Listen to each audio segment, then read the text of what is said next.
kesempatan kali ini akan dimulai sebuah tema tentang erotika dari timur, pembahasan tentang Kama Sutra. Kemudian nanti pertemuan yang kedua pada tanggal 10 Maret, Sabtu yang akan datang, ada ceramah tentang erotika dari Nusantara, membahas kitab Serat Centini. Kemudian yang ketiga ada erotika dalam Alkitab, dan yang terakhir erotika dalam seni rupa modern. Bagi Anda yang sudah memiliki buku jadwal komunitas Salihara, bisa Anda melihat jadwal-jadwal di sana. Dan pada sore ini kita akan memulai tentang erotika dari timur, yaitu Kama Sutra. Akan dibahas oleh LG Saraswati Dewi, Mbak Saras Dewi.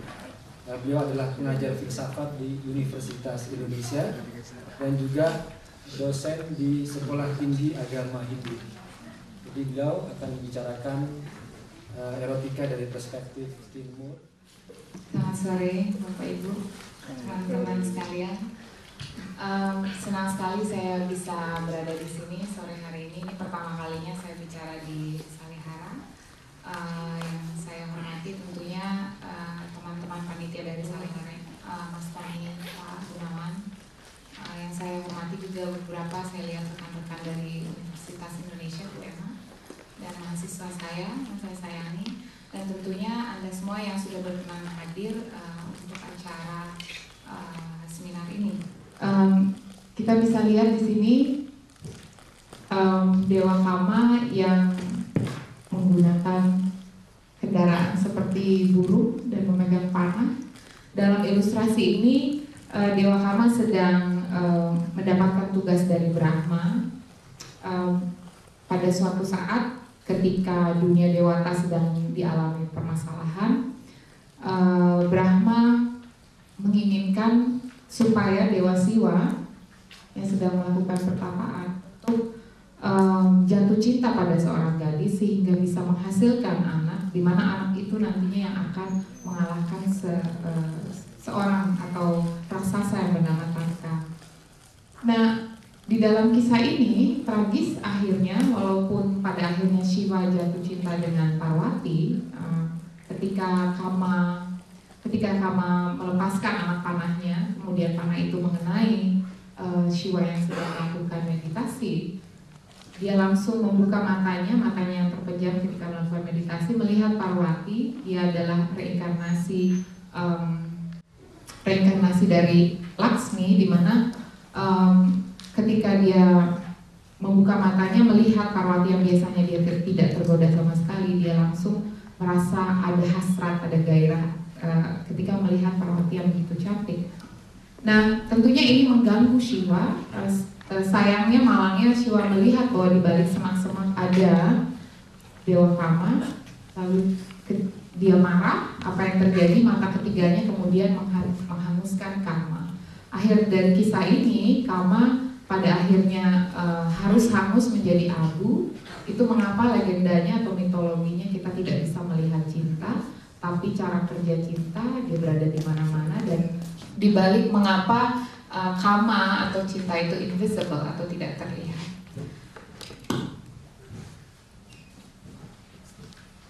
Sebenarnya saya bertanya pada Mas Guntur ketika mendapat tema ini, apakah memungkinkan bila saya meskipun membahas tentang erotism, Eastern eroticism, apakah saya masih bisa menggunakan Foucault? Karena saya melihat yang sangat paham dengan problem desire atau desire passion tentang di timur adalah Michel Foucault. Dalam buku Foucault ada 3. Yang pertama adalah History of Sexuality, dan yang kedua adalah The Use of Pleasure. Saya gunakan buku keduanya, yaitu The Use of Pleasure. Di dalam The Use of Pleasure, saya mengambil bagaimana Michel Foucault membedakan antara 2 kebudayaan seksualitas. Yang pertama adalah kebudayaan Kristiani, yang kedua adalah kebudayaan pagan. Nah, Foucault misalnya melihat bagaimana dalam The Use of Pleasure dia menjelaskan 2 kebudayaan ini sebenarnya bila kita tarik secara ekstrim, sebenarnya bagaimana peradaban Barat melihat atau memandang seksualitas. Nah, kita ketahui bahwa kebudayaan atau agama-agama Semitik kerap memandang tubuh tidak seperti bagaimana kebudayaan Timur melihat tubuh. Tubuh kerap kali dianggap sebagai evil, sebagai simbol dari the fall atau bagaimana manusia jatuh ke dalam dosa. Tubuh kerap kali dipandang sebagai sumber dosa. Kedagingan itu dekat dengan iblis atau setan atau hal yang buruk. Nah, Foucault melihat bahwa kita bisa meneliti, sebenarnya langkah awalnya adalah kita bisa meneliti tentang persoalan tentang seks dan tubuh, seksualitas dan tubuh adalah melalui dua pembagian ini. Tentunya di masa itu pembagian ini sangat dikotomi, pembagian ini sangat sederhana, tapi kita bisa gunakan pendekatan Foucauldian dalam pengertian ini. Nah, di awal penjelasannya Michel Foucault mengatakan bahwa ada yang banal, ada yang dangkal di saat kita mengerti tentang tubuh. Sejauh ini kita tahu tubuh sebatas seperti kita menjelaskan fisiologi. Tubuh itu terdiri dari organ-organ atau anatomi-anatomi. Tapi selain itu juga di saat kita memahami tubuh juga hanya sebatas bagaimana ia berfungsi secara reproduktif. Jadi tubuh hanya sebagai alat, hanya sebagai instrumen. Nah, kebudayaan Barat ini, bila kita menilik ke karya Foucault yang sebelumnya dalam sejarah seksualitas, dia katakan bagaimana tubuh itu pada abad ke-19 ada transisi dari tubuh yang tadinya di zaman sebelumnya tabu dan direpresikan, kemudian dia masuk menjadi diskursus. Tubuh kemudian didiskursuskan. Pada era Freudian misalnya, tubuh dianggap bisa direduksi, bisa sedemikian ditelitinya secara objektif, sehingga tidak ada lagi ruang yang misteri atau yang misterium tentang tubuh. Karena tubuh selalu menjadi objek yang diteliti dan dipilah-pilah. Nah, ini yang kemudian Foucault katakan, mungkin selama ini kita melihat problem tubuh secara serampangan, kita lihat tubuh hanya sebatas fungsionalitasnya saja. Dia katakan, for example, the meaning of the sexual act itself, it will be said that Christianity associated it with evil, sin, the fall, and death. Jadi kita melihat bahwa setiap kelompok yang ingin menjelaskan tentang tubuh, dia sudah punya asumsi tentang tubuh, bahwa dari segi norma agama misalnya atau pandangan moral agama, tubuh sudah memiliki definisi yang sudah terberi.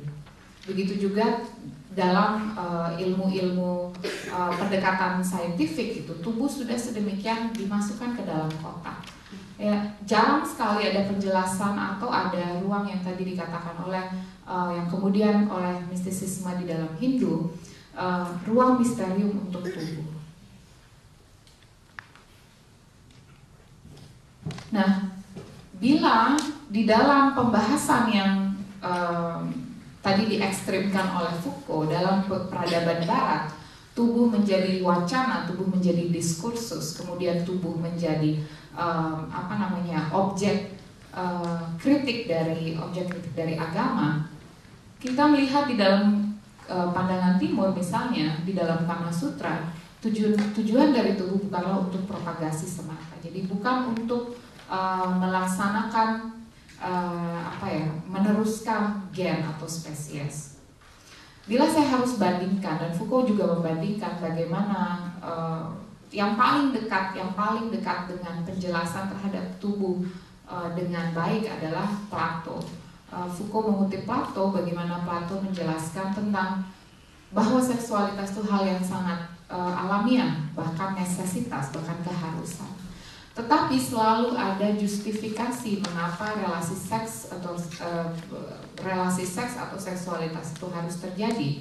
Justifikasinya selalu untuk alasan the greater good, untuk kebaikan yang lebih tinggi, yaitu apa? Kebertahanan spesies. Lagi-lagi kita melihat bahwa seks dalam pengertian ini atau relasi seksual sudah sedemikian direduksi sebatas fungsinya saja. Nah, tetapi di dalam Kama Sutra ada pemikiran mistisisme Hindu melihat bahwa ada fungsi lain dari tubuh, atau paling tidak tubuh bukan sekedar alat atau instrumen. Justru dikatakan, saya jelaskan di sini bahwa tubuh adalah tujuan itu sendiri, bahwa tubuh sendiri mensyaratkan bahwa ia mendapatkan kenikmatan, mendapatkan pleasure, mendapatkan kepuasan. Nah, bila di dalam makalah saya jelaskan bagaimana peradaban semenjak Aufklärung terjadi atau abad pencerahan, penekanan yang sangat tinggi di dalam peradaban Barat adalah bagaimana manusia diunggulkan rasionalitasnya, bahwa rasio adalah penanda kemanusiaannya, rasio adalah identitasnya.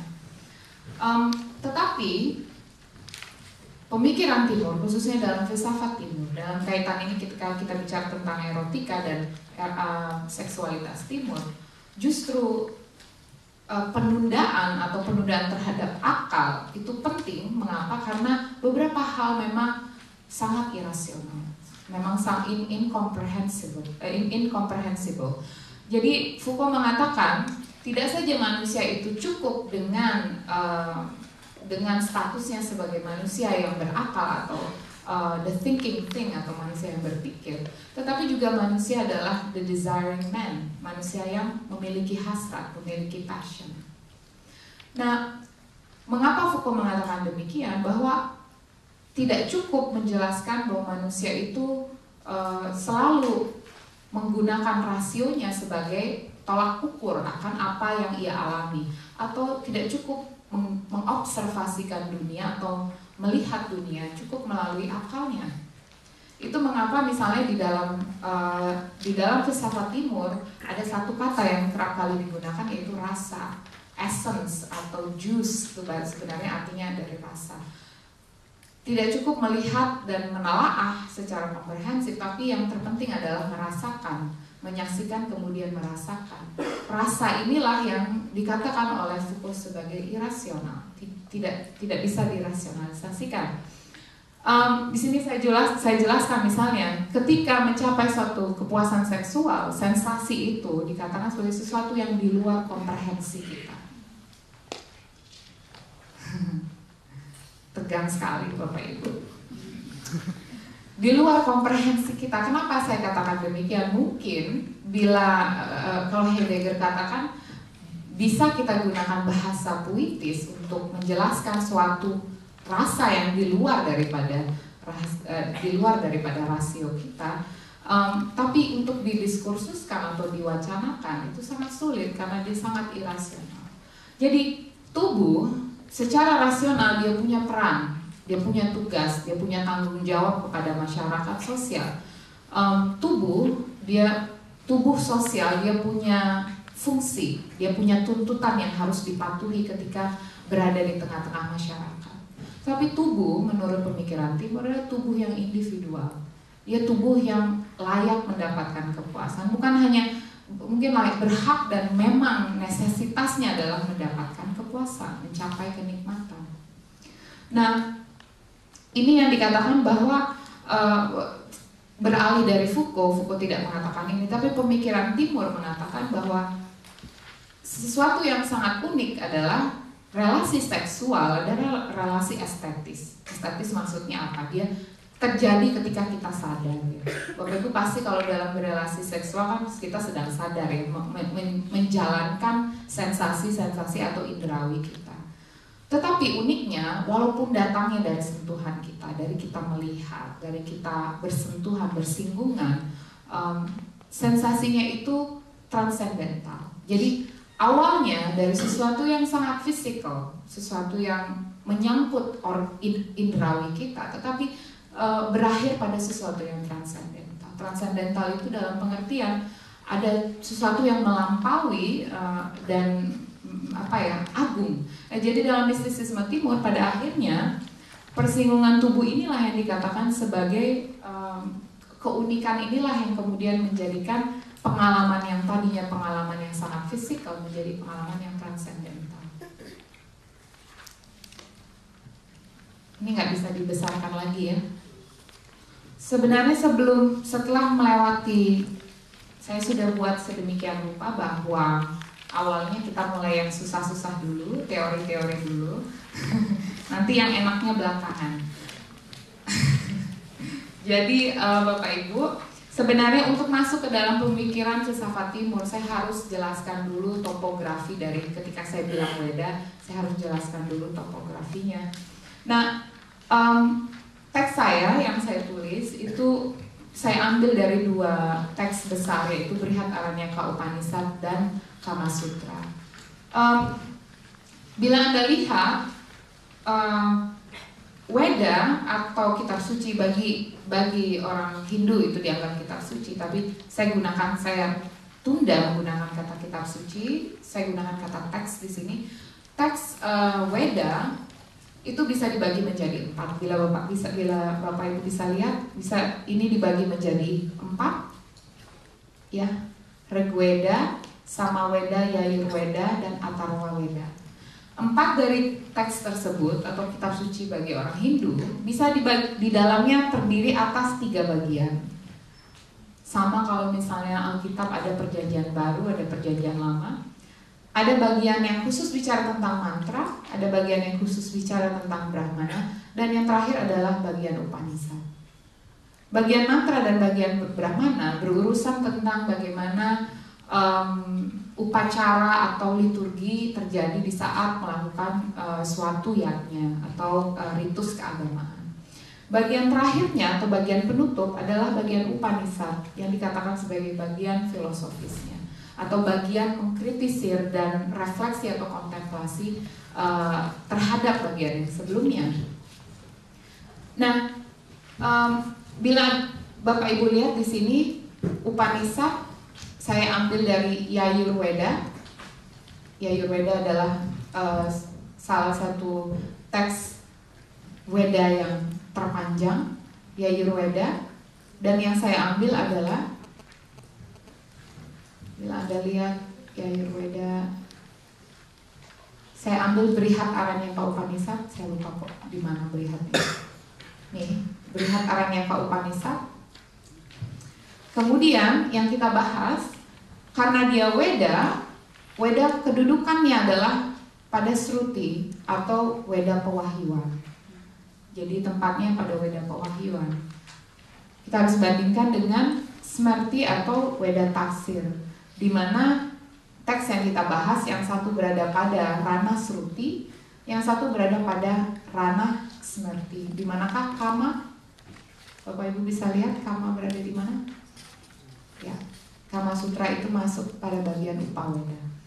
Nah, jadi kita bahas dua pendekatan, yang satu dari pewahyuan, yang satu dari tafsir. Karena Vatsyayana itu mengkompendiumkan Kama Sutra kurang lebih kira-kira abad kedua Masehi. Jadi masih sangat baru bila dibandingkan Upanishad yang usianya sudah hampir 3.500 sampai 3.700 tahun lamanya yang lalu. Nah, dari penjelasan ini, sebelum masuk ke dalam Brihadaranyaka Upanishad, di dalam teks saya sudah, di dalam makalah saya sudah jelaskan bagaimana Upanishad tersebut berbeda dengan teks sebelumnya. Pada bagian mantra dan Brahmana, dia tidak berurusan tentang bagaimana seseorang menjalankan ritus. Bahkan di bagian sebelumnya seringkali ada kritik terhadap tubuh perempuan atau ada pandangan yang miring tentang tubuh perempuan. Tetapi pada bagian Upanishad kemudian pandangan-pandangan itu ditolak. Nah, ini sudah menjadi bahasan yang panjang oleh para akademisi mengenai mengapa begitu banyak paradoks yang terjadi di dalam Weda. Penjelasan saya mungkin perbedaan waktu, kemudian sejarah yang di era ketika bagian yang satu dengan yang lainnya sangat berbeda. Tetapi bagian Upanishad adalah bagian yang paling kritis dari Weda, khususnya ketika keberaniannya ketika bicara tentang tubuh, bicara tentang kebaikan dari perempuan, mengapa perempuan berhak mendapatkan posisi yang setara dengan lelaki, menolak kasta atau menolak pembedaan berdasarkan herediter atau keturunan. Banyak sekali pemikiran-pemikiran yang sangat maju dari Upanishad yang jarang sekali dibahas karena sebagian besar umat Hindu hanya menekankan pada ritualnya saja. Tapi itulah yang terjadi di dalam agama. Biasanya umat lebih senang dengan doktrin dibandingkan dengan filsafat. Sama saja. Upanishad adalah bagian filsafat dari Buddha. Pakar Kama Sutra datang jadi Kang Dadang ya. Oke, jadi memang agak rumit untuk menjelaskan topografinya dulu, tapi ini penting untuk diketahui sehingga saya bisa sharing kepada Bapak Ibu bahwa Weda itu rumit seperti ini. Memang sangat panjang penjelasannya. Masuk ke dalam Brihadaranyaka Upanishad. Brihadaranyaka Upanishad membahas beberapa tema penting, beberapa teori penting yang digunakan di dalam metafisika filsafat India. Khususnya penjelasan tentang Brahman dan Atman. Brahman itu dari akar kata brah yang artinya menyebar, mengisi, berada di mana-mana, yang bisa kita tafsir atau kita anggap sebagai Tuhan. Kemudian Atman atau Atman itu seperti jiwa, seperti soul ya, yang di dalam Brihadaranyaka Upanishad dikatakan bahwa antara Brahman dan Atman itu sesungguhnya satu. Disinilah banyak argumentasi tentang penyatuan Brahman dan Atman. Lantas Anda akan bertanya, apa hubungannya dengan tema kita hari ini, apa hubungannya dengan seksualitas? Nah, hubungannya sangat erat. Mengapa? Misalnya dalam Brihadaranyaka Upanishad dijelaskan bagaimana segala sesuatu yang dilakukan. Salah satu filsuf yang bicara di dalam Brihadaranyaka Upanishad adalah Yajnavalkya. Yajnavalkya ketika berdialog dengan istrinya, dia menjelaskan bahwa apapun yang kita lakukan sebenarnya kita lakukan atas dorongan Atman. Sehingga dalam kaitannya dengan relasi seksual, saya kutip di sini, saya bacakannya, bagaimana proses penciptaan keturunan di dalam Brihadaranyaka Upanishad itu ditulis dengan sangat indah, dengan sangat puitis. Jadi kalau misalnya Bapak Ibu biasanya tidak berpuisi dulu ya kalau dengan pasangan, kalau di dalam Brihadaranyaka Upanishad suaminya membacakan puisi sebelum melakukan upacara keturunan. Ini masuk ke dalam bagian terakhir dari Brihadaranyaka Upanishad, yaitu upacara keturunan, menciptakan keturunan. Nah, kita nanti bisa bandingkan dengan Kama Sutra dan memang ada perbedaan antara Brihadaranyaka dengan Kama Sutra. Tetapi tentunya ini sangat berbeda dengan peradaban Barat, di mana relasi seksual atau proses reproduksi itu sangat mekanistik, gitu, sangat monoton. Nah, sementara kalau di dalam Brihadaranyaka, ya kita bacakan, her lower part is the sacrificial altar, her hairs the sacrificial grass, her skin the soma press, the two labia of the vulva are the fire in the middle. Verily, as great as is the world of him who performs the Vajrapaya sacrifice, so great is the world of him who, knowing this, practice sexual intercourse. Sesungguhnya maka ia yang mengerti mengenai hal ini adalah orang yang mengetahui segala-galanya. Ya, sesungguhnya ia yang memahami bahwa tubuh perempuan adalah altar suci, maka dia tahu segala-galanya. Nah, Anda perhatikan penggunaan kata sacrifice. Diulang berulang-ulang. Sacrifice, sacrificial, sacrifice. Ada maknanya mengapa Yajnavalkya menggunakan kata ini. Bahwa bila kita melihat relasi seksual hanya atau hubungan intim hanya sebagai aktivitas semata, tetapi sesungguhnya hakikatnya dia adalah kurban suci. Jadi bisa saya katakan kata kurban atau dalam bahasa Sanskertanya adalah yajna, dan yajna yang paling tinggi itu bukan yajna yang kalau Anda pergi ke Bali terus Anda melihat bagaimana orang membuat janur atau persembahan diberikan. Bagi Upanishad, bagi para golongan mistik itu bukanlah kurban yang sesungguhnya. Kurban yang sesungguhnya adalah ketika kita menyatu dalam relasi tubuh itu. Itulah kurban. Itu mengapa tubuh perempuan dikatakan sebagai altar, altar suci. Nah, Anda bisa bayangkan, beruntung sekali kalau ada suami yang bilang tubuhmu adalah altar suci itu. Beruntung sekali suami istrinya bisa begitu. Ini di dalam bahasa Inggris ya, di dalam bahasa Sanskertanya jauh lebih indah lagi. Ini mungkin translasi yang paling dekat yang bisa saya lakukan terhadap bahasa Sanskertanya. Kemudian beralih, misalnya kita lihat di dalam penjelasan saya, di bagian erotika dan sakralitas, misalnya dikatakan bagaimana mengapa saya gunakan di dalam tubuh perempuan bersemayam kemisteriusan serta kesucian para dewata.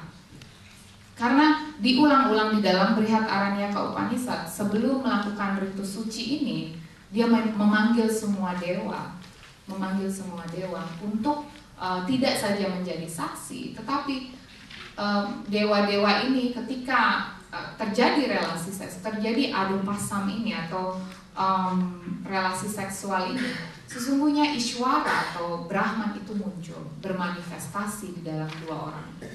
Jadi luar biasa indahnya penjelasan dari Brihadaranyaka Upanishad yang biasanya mungkin ketika pasangan suami istri melakukan hubungan seksual mungkin tidak seperti ini ya, tetapi di dalam Brihadaranyaka Upanishad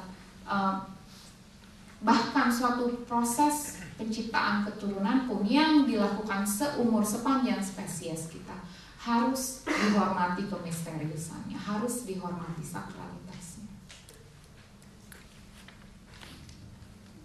Oke, ini yang saya katakan bahwa ketika terjadi penyatuan dua tubuh, apa yang terjadi adalah divine embodiment atau kemenjelmaan yang agung. Jadi tadinya Ishwara atau Brahman atau Dewa itu sesuatu yang konsepnya sangat abstrak ya, atau nirguna ya, atau sesuatu yang sangat jauh yang mengawang. Sesungguhnya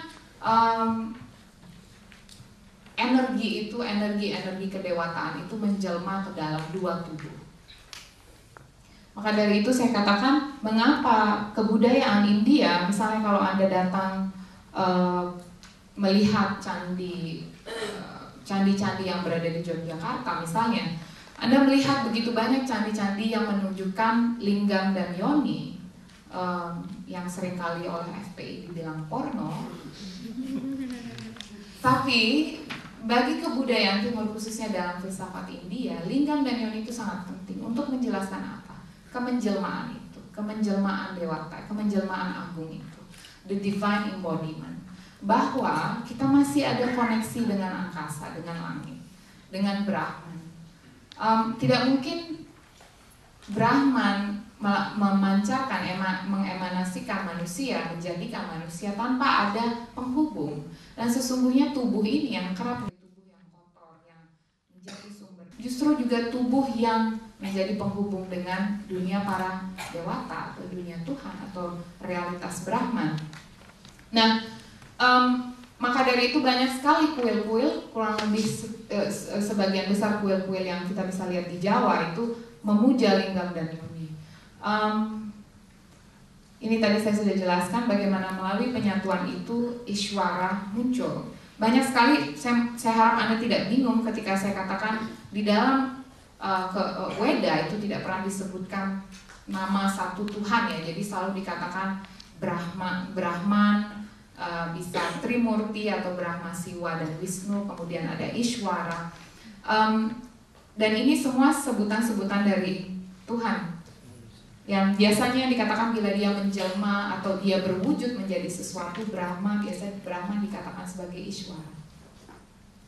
Oke, kita masuk ke problem filosofisnya dari tubuh. Tadi saya sudah katakan beberapa kali bahwa mengapa kemudian tubuh sering kerap dipandang sebagai sesuatu yang rendah.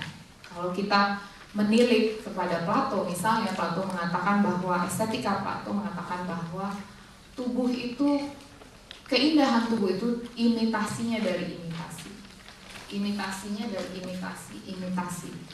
Jadi dia adalah sesuatu yang sangat rendah dibandingkan misalnya keindahan idea, dunia gagasan idea.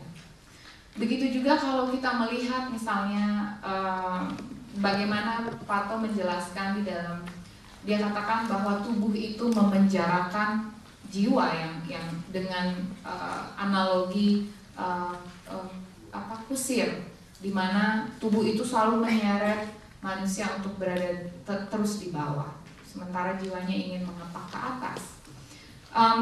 Pandangan semacam ini memang sebenarnya ada di dalam aliran pemikiran Hindu, misalnya di dalam Madhva tentang dualisme yang sangat membedakan antara tubuh dan jiwa, Atman, Brahman dan manusia, bagaimana tubuh itu yang menyebabkan kekurangan manusia. Tetapi ada satu aliran yang menafsir Upanishad yang bernama Vedanta, aliran Vedanta, dengan dua tokohnya yaitu Ramanuja dan Shankara, yang mengatakan bahwa kita harus anggap bila dunia dan dunia dalam pengertian luas, bumi alam semesta ini ada, begitu juga dengan tubuh ini ada, berarti ada sesuatu yang diinginkan oleh Brahman, yang kemudian didamaikan oleh Shankara dan Ramanuja dengan kata Maya. Itu mengapa dikatakan tubuh itu Maya. Nah, kita bisa lihat pembagian tubuh yang dikatakan bahwa satu, ada tubuh yang sakral, kemudian ada tubuh yang profan atau yang rendah. Bila dia sakral, dia punya spiritual embodiment, dia ingin spiritual embodiment atau kemenjelmaan spiritual. Kemudian prosesnya erotic aesthetical process, di mana menekankan pada pengalaman estetis yang agung, yang indah. Kita dibandingkan dengan ketika tubuh menjadi tubuh yang profan, di mana ia mencari nafsu yang didorong oleh nafsu belaka, yaitu short fulfillment, pencapaian yang pendek. Kemudian tubuh hanya dipandang sebagai alat pemuas, alat objek. Mungkin misalnya kalau teman-teman di sini kalau lihat cewek atau cowok sebatas tubuhnya gitu ya, ketika kita bercinta kita bercinta ketika kita bercinta dengan seseorang yang kita reduksi sebatas kita melihat tubuh. Misalnya kalau di dalam Martin Buber katakan kita hanya bercinta melihat tubuhnya hanya sebatas dimensi tubuhnya saja. Tetapi untuk mencapai aesthetical process, spiritual process, kita sudah tidak melihat tubuhnya sebagai tubuh kediriannya, tapi sudah ada Dao di sana, sudah ada Kau dengan K besar di sana. Bahwa relasi itu adalah relasi yang disaksikan dan mengharukan di mana Tuhan hadir. Nah, ini perbedaannya, bahwa kita bisa melihat tubuh dari dua pendekatan ini. Di satu sisi dia bisa menjadi profan. Ketika dia menjadi profan, dia menjadi keterikatan, menjadi sumber siksa, seperti disampaikan oleh Vatsyayana. Hati-hatilah terhadap tubuh, karena tubuh itu bisa menyebabkan nafsu yang menyiksa. Begitu juga oleh Plato dikatakan in moderation. Sex, food, wealth itu harus in moderation, kata Plato.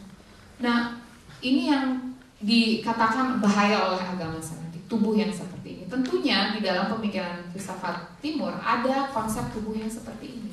Tetapi konsep inilah di satu sisi kita bisa pandang bahwa tubuh menjadi penghalang penyatuan dengan Brahman atau untuk moksa. Tetapi di satu sisi juga tubuh bisa berbalik atau dijuxtaposisikan menjadi yang menyatukan kita dengan Tuhan. Bagaimana itu bisa terjadi?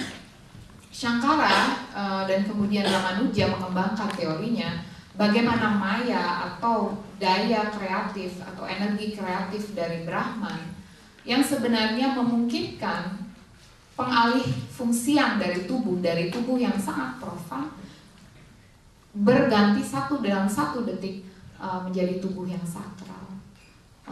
Saya sangat sulit sekali menggunakan terminologi Timur dan filsuf Timur, jadi saya kembali lagi kepada dalam filsafat Barat. Misalnya ketika kita melihat bagaimana dari I and you menjadi I and thou, itu melalui grace, melalui anugerah, bahwa ada anugerah dari Tuhan di situ.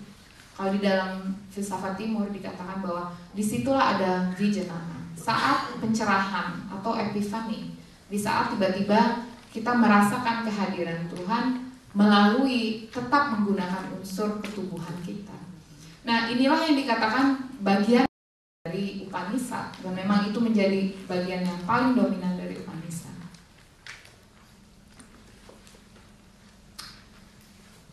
Then he spreads apart her thighs, saying, "Spread yourself apart, heaven and earth." After having joined mouth to mouth, he strokes her 3 times as the hair lies, saying, "Let Prajapati pour in." Brihadaranyaka Upanishad pada tahap ini sedang menjelaskan bagaimana proses klimaks terjadi. Kalau misalnya dalam ilmu kedokteran ya, klimaks itu ya orgasme itu bisa dijelaskan ketika manipulasi, kalau perempuan manipulasi terhadap klitoris terjadi dan perempuan mendapatkan kepuasan. Sederhana sekali. Sebenarnya kalau kita reduksi, kejadian itu sangat biasa, sesuatu yang dilakukan oleh siapapun, bisa dilakukan oleh siapapun, dilakukan semenjak kapanpun manusia pernah muncul di dunia ini, di bumi ini. Tetapi di dalam Brihadaranyaka Upanishad dikatakan sesuatu yang menarik, bahwa spread yourself apart, heaven and earth. Ketika, dan ini uniknya, ketika dia katakan ketika sang suami membuka paha istrinya dan dia melihat wakil atau simbol dari ketika paha itu terbuka adalah menyatunya antara bumi dan surga, sudah hangusnya bumi dan surga. Ini luar biasa sekali. Kalau Anda baca Brihadaranyaka Upanishad, mudah-mudahan Anda sedang bersama suami, istri, atau pacar Anda. Jadi luar biasa sekali, dia katakan bahwa segala jarak antara apa yang sifatnya keduniawian dengan apa yang sifatnya surgawi itu sudah musnah. Semuanya berada pada sang altar suci, yaitu perempuan. Ini yang sering membuat kebingungan kenapa seringkali tubuh perempuan itu dikriminalisasikan. Saya nggak mengerti karena saya tumbuh dengan teks seperti ini. Kenapa tubuh perempuan selalu menjadi objek yang dikatakan sebagai yang kotor atau yang menjijikkan? Karena proses relasi seksual ini yang disampaikan oleh Brihadaranyaka, menyatukan bumi dan surga, menghancurkan jarak antara yang profan dan sakral, sehingga segalanya menjadi satu. Dan yang lebih unik lagi adalah ketika mencapai klimaks atau orgasme antara pasangan suami istri ini, dia katakan, "Let Prajapati pour in." Jadi semen atau sperma, masuknya sperma ke dalam rahim itu nggak sekedar proses yang sangat rigid dan monoton, tapi di dalam Brihadaranyaka dikatakan pada saat itulah Prajapati mengalir. Prajapati itu adalah nama lain dari Brahma, nama lain dari Tuhan. Ketika dia menjelma ke dalam dua tubuh tersebut.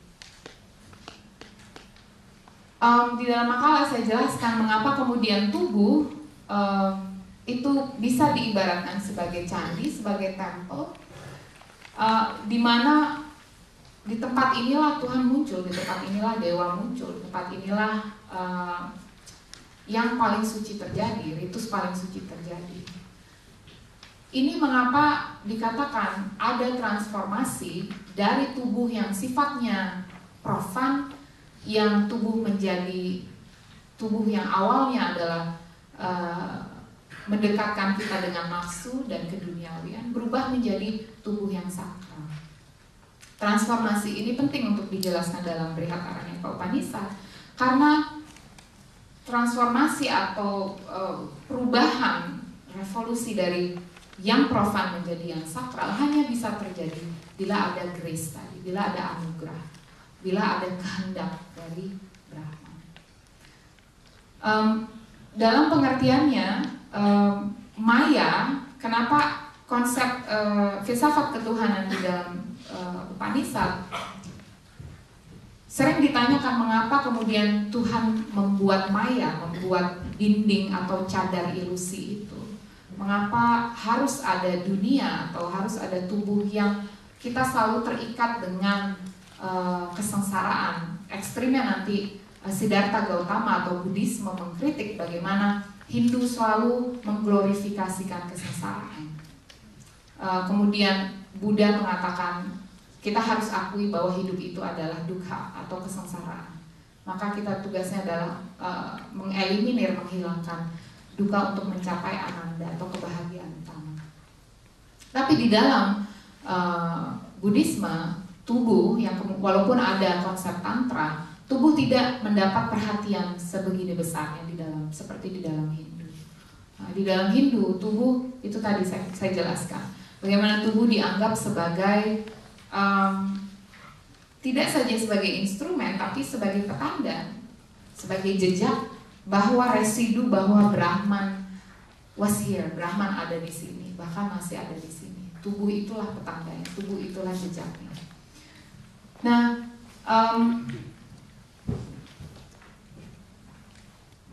ini lukisan ini sebenarnya, bila Anda lihat ini lukisan yang sangat indah dari abad ke-18 yang ditemukan di Punjab.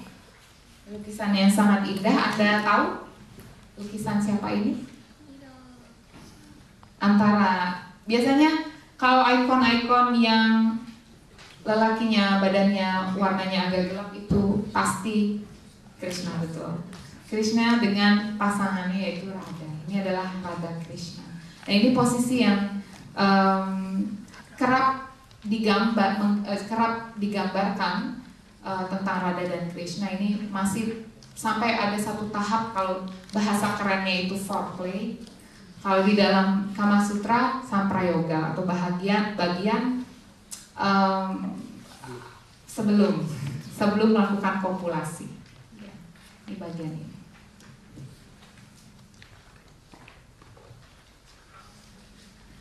Oke. Waktunya masih banyak, Mas Guntur.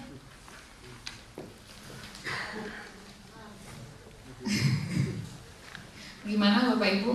Mas? Masih.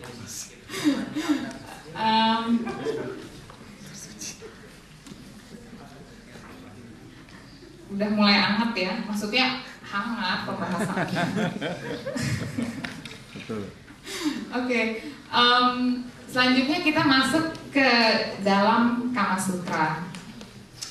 Ada perbedaan yang mendasar bila Anda melihat, kita tadi sudah mendengarkan bagaimana Brihat Aranyaka Upanishad, bagaimana Brihat Aranyaka Upanishad menjelaskan tentang seksualitas, dan selalu ada keterkaitan tentang Tuhan, Brahman, di situ ada konsep yang sakral.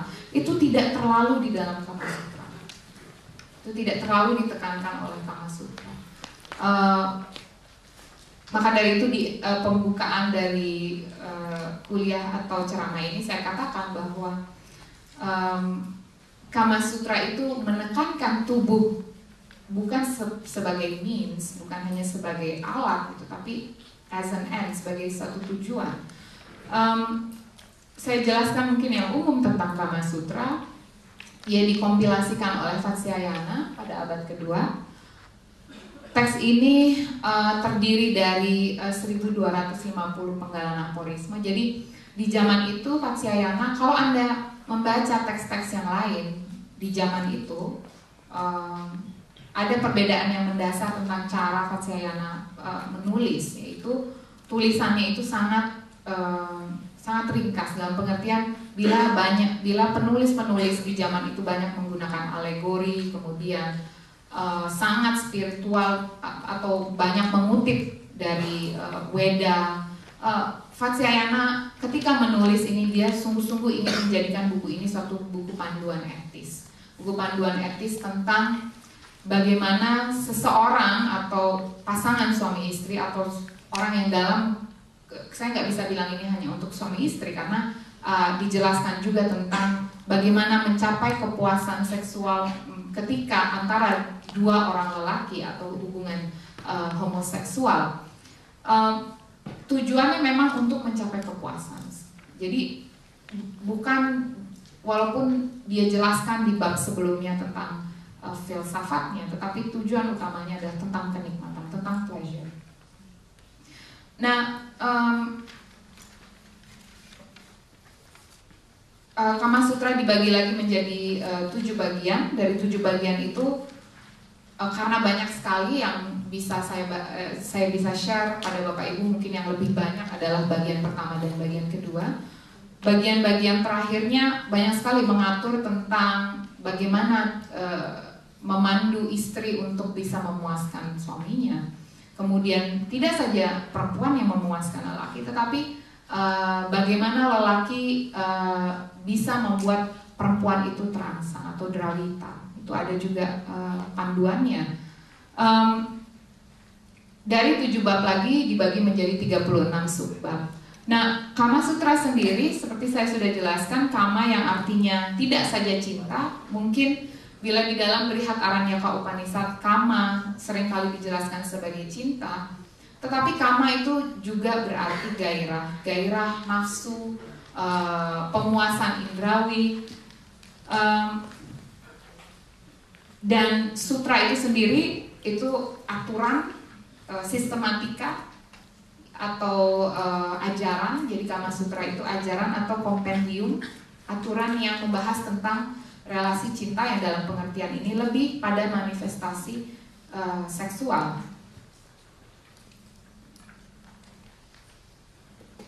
Sebelum membahas yang erotisnya, kita bahas filsafatnya dulu. Karena memang begitu bagiannya. Kalau Anda baca Kama Sutra itu luar biasa sekali. Jadi Vatsayana itu di bab pertama itu panjang sekali bicara tentang filsafat. Bagaimana kita melakukan relasi seksual dalam koridor dharma. Jadi masih mengingatkan bahwa janganlah kita menjadi budak nafsu. Tapi di bagian bab keduanya, kama atau cinta itu tidak mengenal aturan atau batasan. Jadi paradoks banget memang. Sebelum berangkat tadi itu yang muncul tiba-tiba di kepala saya. Jadi di dalam bab pertama dari Kama Sutra, bagian pertama dari Kama Sutra, Vatsyayana menjelaskan tentang catur purusartha atau 4 tujuan atau kehidupan, tujuan atau aspirasi atau pembabakan bagi manusia. Bagian yang pertama adalah apapun yang kita lakukan, Vatsyayana katakan kita harus dasari dengan dharma, harus berawal dari kebaikan. Apapun itu kita harus ingat dharma, mengerti dharma, berpikir tentang dharma, menjalankan dharma. Demikian yang disampaikan oleh Vatsyayana. Lalu mengingat dharma di dalam hati, kita mencari kesejahteraan. Apa yang lebih penting? Dan ya, ini catur purusartha selain untuk menjelaskan tentang kama, arta atau kekayaan, seringkali oleh pemikiran Hindu, penjelasan tentang arta dianggap penting, bahwa tidak saja Hindu adalah agama yang menekankan kepada pencapaian spiritual semata, tetapi ada pembabakannya, bahwa dalam periode tertentu individu dinyatakan sebagai manusia yang baik atau manusia yang bertanggung jawab ketika dia memenuhi kebutuhan materialnya. Jadi pada satu tahap dia harus memenuhi arta, dia harus bekerja. Bahkan misalnya bila Anda membaca Bhagavad Gita, ada satu bagian yang khusus membahas tentang karma yoga atau pencapaian kepada Tuhan melalui bekerja. Jadi bekerja, pemenuhan material di saat muda itu penting, berproduksi itu penting, itu dekat dengan Brahman, itu dekat dengan Tuhan. Kemudian ya masa kerja terus, berarti kan harus cari kama dong. Jadi kata Vatsyayana, setelah pemenuhan itu nggak akan jadi apa-apa, kekayaan kita nggak akan jadi apa-apa kalau kita nggak punya cinta. Nah, sama yang seperti di bagian pertama saya menjelaskan mitologi kemunculan tentang Dewa Kama. Anda bisa bayangkan dewa yang agung seperti Shiva sekalipun dia bertekuk lutut bertekuk lutut di hadapan panahnya Kama. Jadi nggak berlebihan kalau Vatsyayana bilang bahwa hal yang terpenting dalam hidup ini adalah Kama. Di atas arta, di atas dharma itu Kama yang terpenting. Nggak, kalau punya uang, punya mobil bagus, punya rumah bagus, jadi dokter sekalipun untuk profesor, nggak punya cinta itu kayaknya sesuatu banget ya, apaan banget gitu. Jadi kama, pemenuhan terhadap kama atau kepuasan indrawiyah itu menjadi sangat penting. Tetapi dia menjadi beban. Vatsyayana mengingatkan di akhir pembahasannya tentang catur purusa arta, dia mengatakan bahwa dia bisa menjadi, kama bisa menjadi beban, kama bisa menjadi siksa, kama bisa menjadi justru menjadi derita bagi individu ketika Anda hanya berhenti pada tahap ini. Nah, biasanya manusia pada umumnya hanya berhenti pada tahap ini. Dari dharma ke kama berhenti pada tahap ini. Nah, menurut Vatsyayana, kama itu sendiri hanyalah satu titik pencapaian. Ada pencapaian yang lebih penting adalah untuk mencapai moksa atau pembebasan. Nah, jadi kita sudah jelaskan bahwa di awal sebelum Kama Sutra dan di makalah saya juga saya jelaskan bagaimana amat disayangkannya setiap bagaimana Richard Burton ketika membawa antropolog Richard Burton ketika membawa Kama Sutra dan menerjemahkan Kama Sutra, dia melupakan bagian ini, bagian filsafatnya yang dia perkenalkan, yaitu posisi-posisinya yang dipopulerkan itu posisi-posisi seksnya aja gitu. Jadi karena itu seringkali mengapa kalau waktu saya tulis makalah ini, kalau saya tulisnya lagi di departemen, di jurusan, setiap saya ketik Kama Sutra, yang muncul itu image-nya itu posisi-posisi seks ya. Jarang sekali kalau ketik Kama Sutra yang muncul filsafatnya, itu jarang sekali. Jadi Anda bisa bayangkan betapa frustasinya mungkin Vatsyayana bila ia masih hidup mengetahui bahwa kita meluputkan bagian filosofisnya itu dan hanya lompat ke bagian 46 posisi seks gitu misalnya.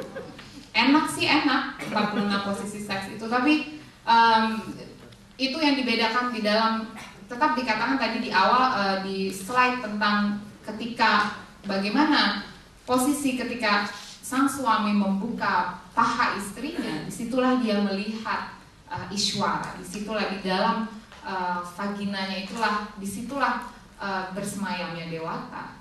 Kalau misalnya kita aparavidya atau pengetahuan yang di bawah, kita anggap enggak banget sih, masa itu kan kayaknya sesuatu yang sangat profan.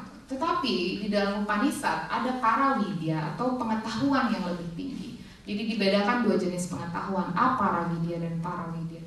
Paravidya atau para itu tertinggi-tinggi. Inilah yang dikatakan di dalam Kama Sutra, paravidya, dia yang mengetahui relasi seks atau adopasam dalam konteks paravidya, itulah dia yang mengetahui segala-galanya. Jadi kalau sekedar melakukan relasi seksual hanya sebatas untuk mencari kepuasan atau klimaks saja ya, aparavidya atau pengetahuannya masih di bawah. Demikian disampaikan oleh Vatsyayana.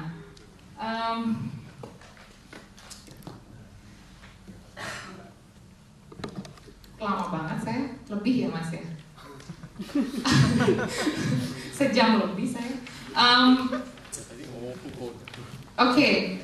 Kemudian ini adalah satu, bila Anda pergi ke India di satu kota bernama Madhya Pradesh, ada satu kuil, ada kompleks kuil namanya kuil Kaujaro. Nah di situ dinding kuilnya itu bentuknya hampir sama seperti Borobudur. Kalau kita lihat Borobudur di bagian Kamadhatu atau yang di bagian bawah itu ada banyak sekali lukisan-lukisan erotis. Tapi bedanya mungkin di dalam pahatan-pahatan yang ada relief yang ada di Borobudur.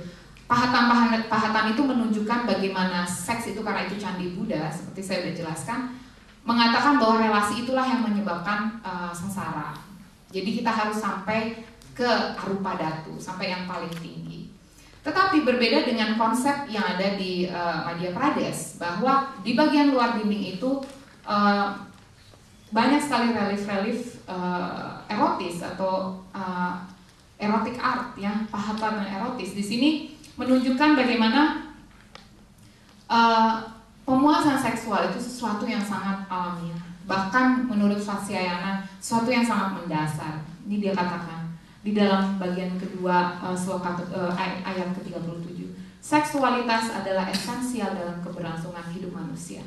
Jangan dipikir ketika dia gunakan kata esensial itu untuk propagasi atau untuk seperti beri hataran yang kau bilang, untuk proses penciptaan keturunan. Tapi esensial yang dia maksud adalah tubuh mengharuskan dirinya untuk merasakan kenikmatan. Itu memang ketika dia lahir dia harus merasakan kenikmatan. Nah,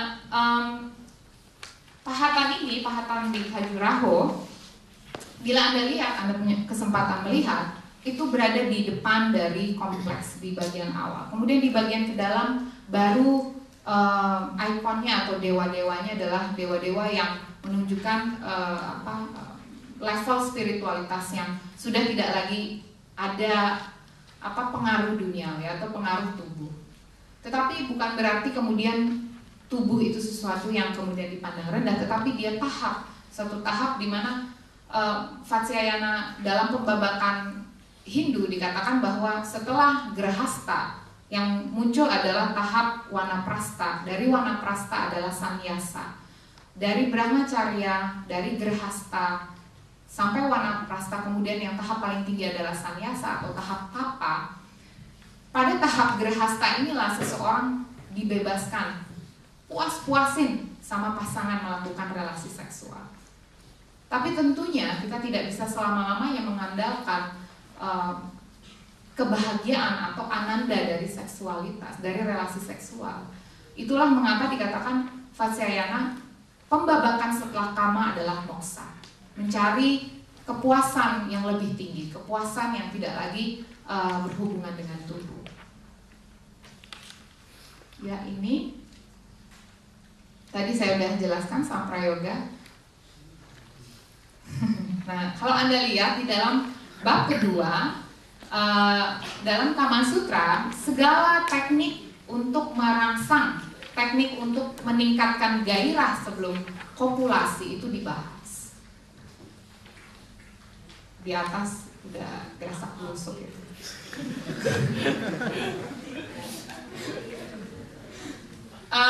Misalnya di bagian pertama dia menjelaskan jenis-jenis hubungan. Lucunya, ya buat saya mungkin karena saya udah biasa baca, mungkin buat orang yang baru baca mungkin jadi lucu. Vatsyayana menjelaskan bahwa ada tipe-tipe jenis hubungan yang memang unik, dalam pengertian kadang-kadang dari fisiologisnya tidak semuanya lelakinya itu misalnya lebih tinggi dari yang perempuan, atau tidak semua tubuhnya itu harus sama proporsinya. Ada yang perempuannya lebih tinggi, ada yang lelakinya lebih pendek, ada tubuhnya lebih gemuk, lebih kurus dan lain sebagainya. Nah, tubuh ini pun menjelaskan, karena dia katakan kita harus paham saat berhubungan seksual dengan seseorang, kita melihat tubuhnya, kita harus paham, karena tubuh itu nggak sekedar tubuh yang alat atau instrumen saja, tapi dia juga menyimpan rahasia erotis. Gitu. Kita harus tahu kunci erotisnya di mana. Nah, ini yang dikatakan oleh Vatsyayana, berpengalaman sekali dia seperti ini. Nah, jenis-jenis hubungan ini dia paparkan secara panjang lebar, bagaimana melakukan relasi seksual untuk mencapai kepuasan yang paling maksimal. Di dalam pelukan misalnya, pelukan itu kalau Bapak Ibu teman-teman tahu pelukan itu seperti apa? Pelukan aja kan ya, pelukan. Kalau di dalam Kama Sutra ada berbagai macam bentuk pelukan. Misalnya ada pelukan dari depan, ada pelukan yang misalnya baru dekat, perempuannya itu pemalu. Jadi Vatsyayana katakan ya kita harus memeluk dengan perlahan-lahan.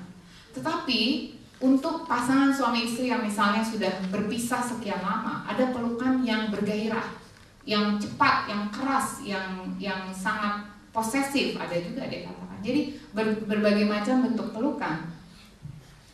Dan tentunya ciuman. Dan di makalah saya jelaskan bagaimana salah satu teknik. Ini saya mengajarkan teorinya aja loh. Nggak berarti saya itu menguasai.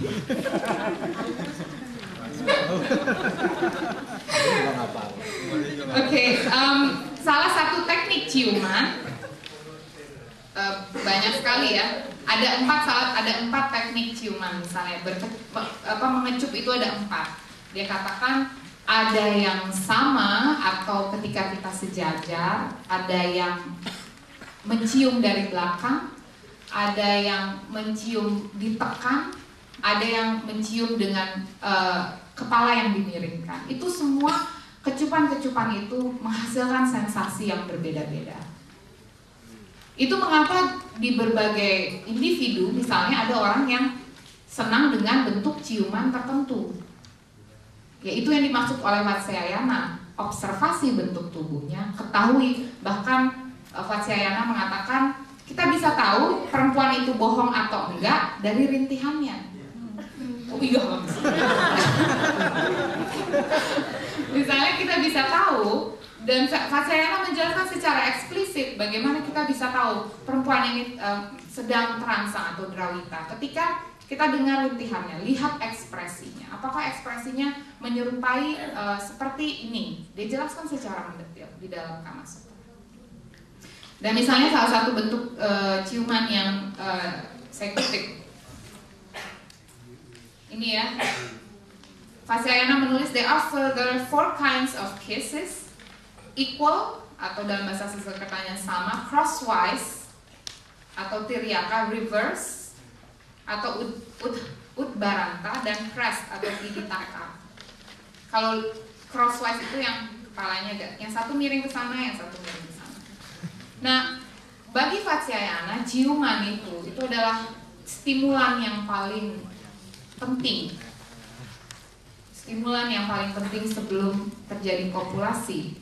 Bahkan salah satu yang dia katakan yang pamungkas adalah Jiva Yuda. Jiva Yuda itu apa? Rubbing the tongue lengthily over the other's teeth and palate is called the combat of tongue. Pertempuran lidah. Dia menjelaskan. Gila banget.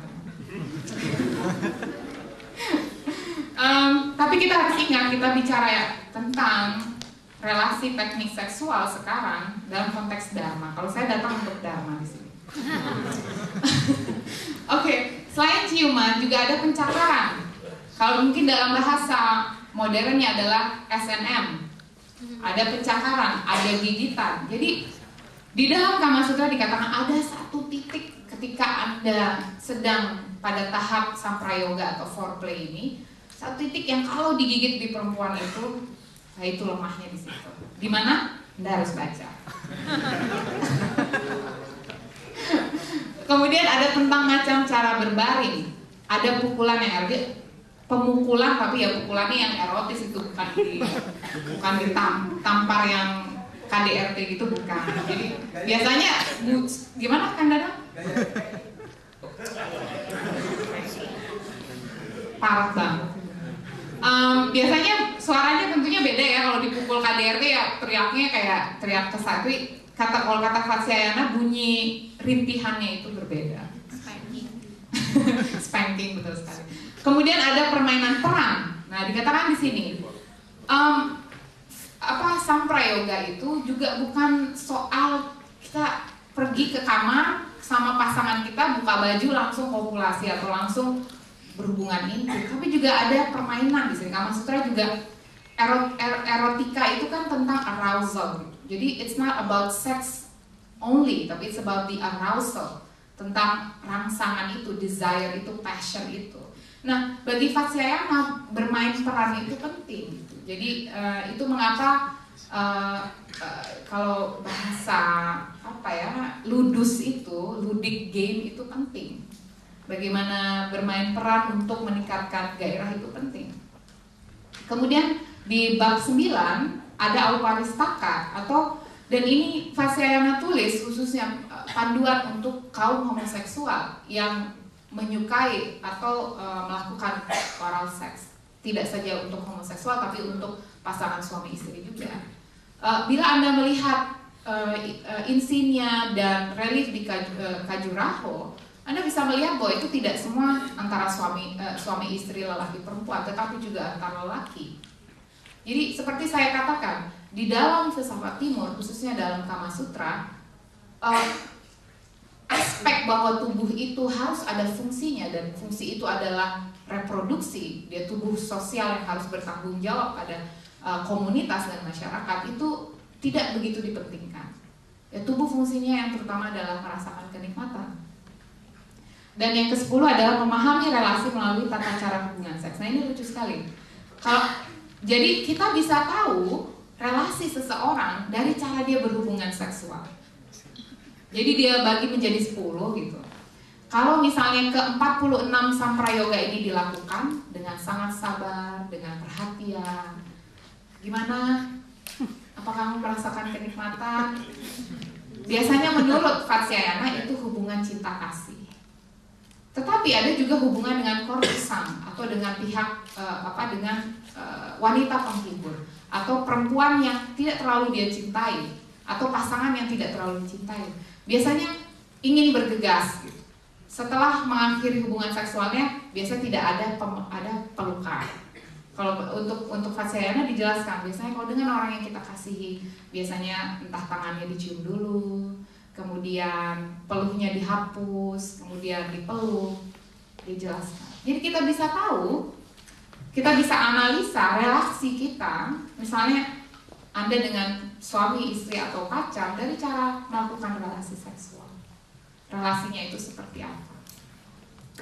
Oke, kayaknya saya udah lama banget ini ya.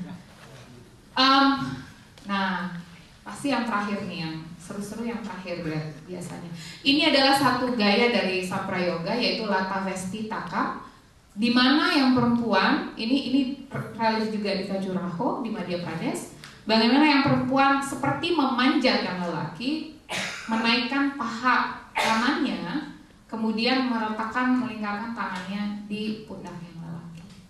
Banyak sekali lukisan Radha Krishna itu seperti ini, digambarkan seperti ini. Ini salah satu tahap foreplay tadi. Nah, kemudian ini adalah Wijri Bitakam. Nah, posisinya seperti ini. Ingat Bapak Ibu, ini untuk Dharma ya.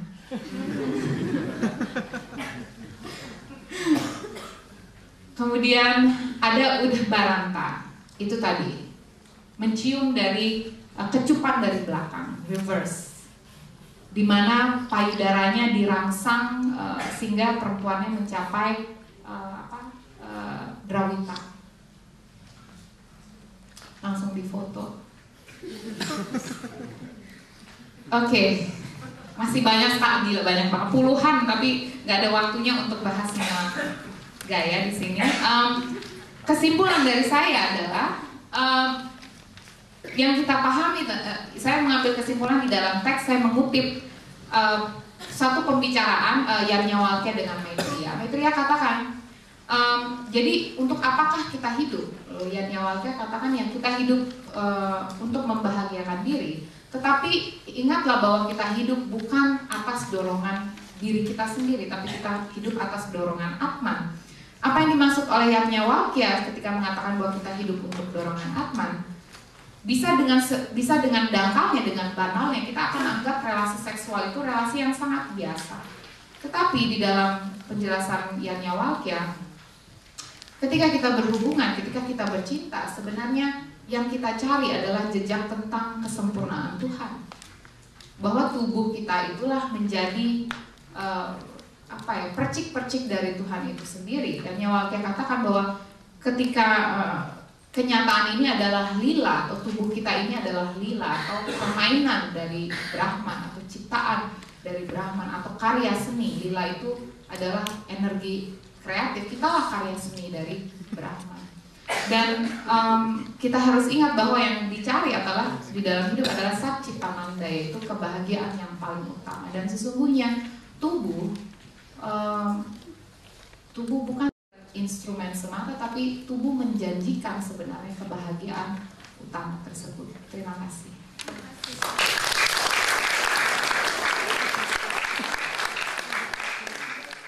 Saya Antoni. Saya sudah 2 kali melihat Mbak Saras ini memberikan pencerahan outline dari itu.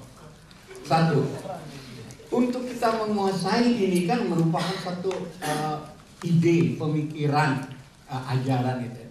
Apakah lebih baik orang yang sangat berpengalaman di dalam teknik-teknik sexual action ini, dia akan menjadi, ceritanya itu akan jadi lebih original, lebih intens? Apa Anda setuju dengan saya?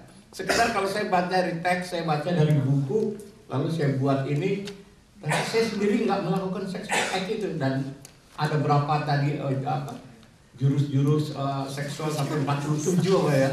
Nah kalau saya nggak pernah melakukan itu, saya cuma baca dari teks, dari buku itu. Apakah ada perbedaan intensitas di situ? Kedua,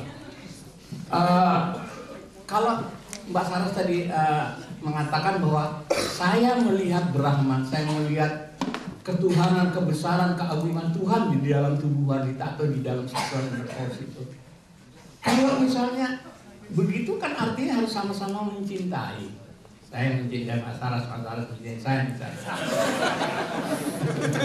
Benar Pak itu. Betul. Nah, tapi kalau saya nggak senang, saya dibayar. Bagaimana dengan satu job sekarang seperti dari wanita pekerja seksual gitu ya.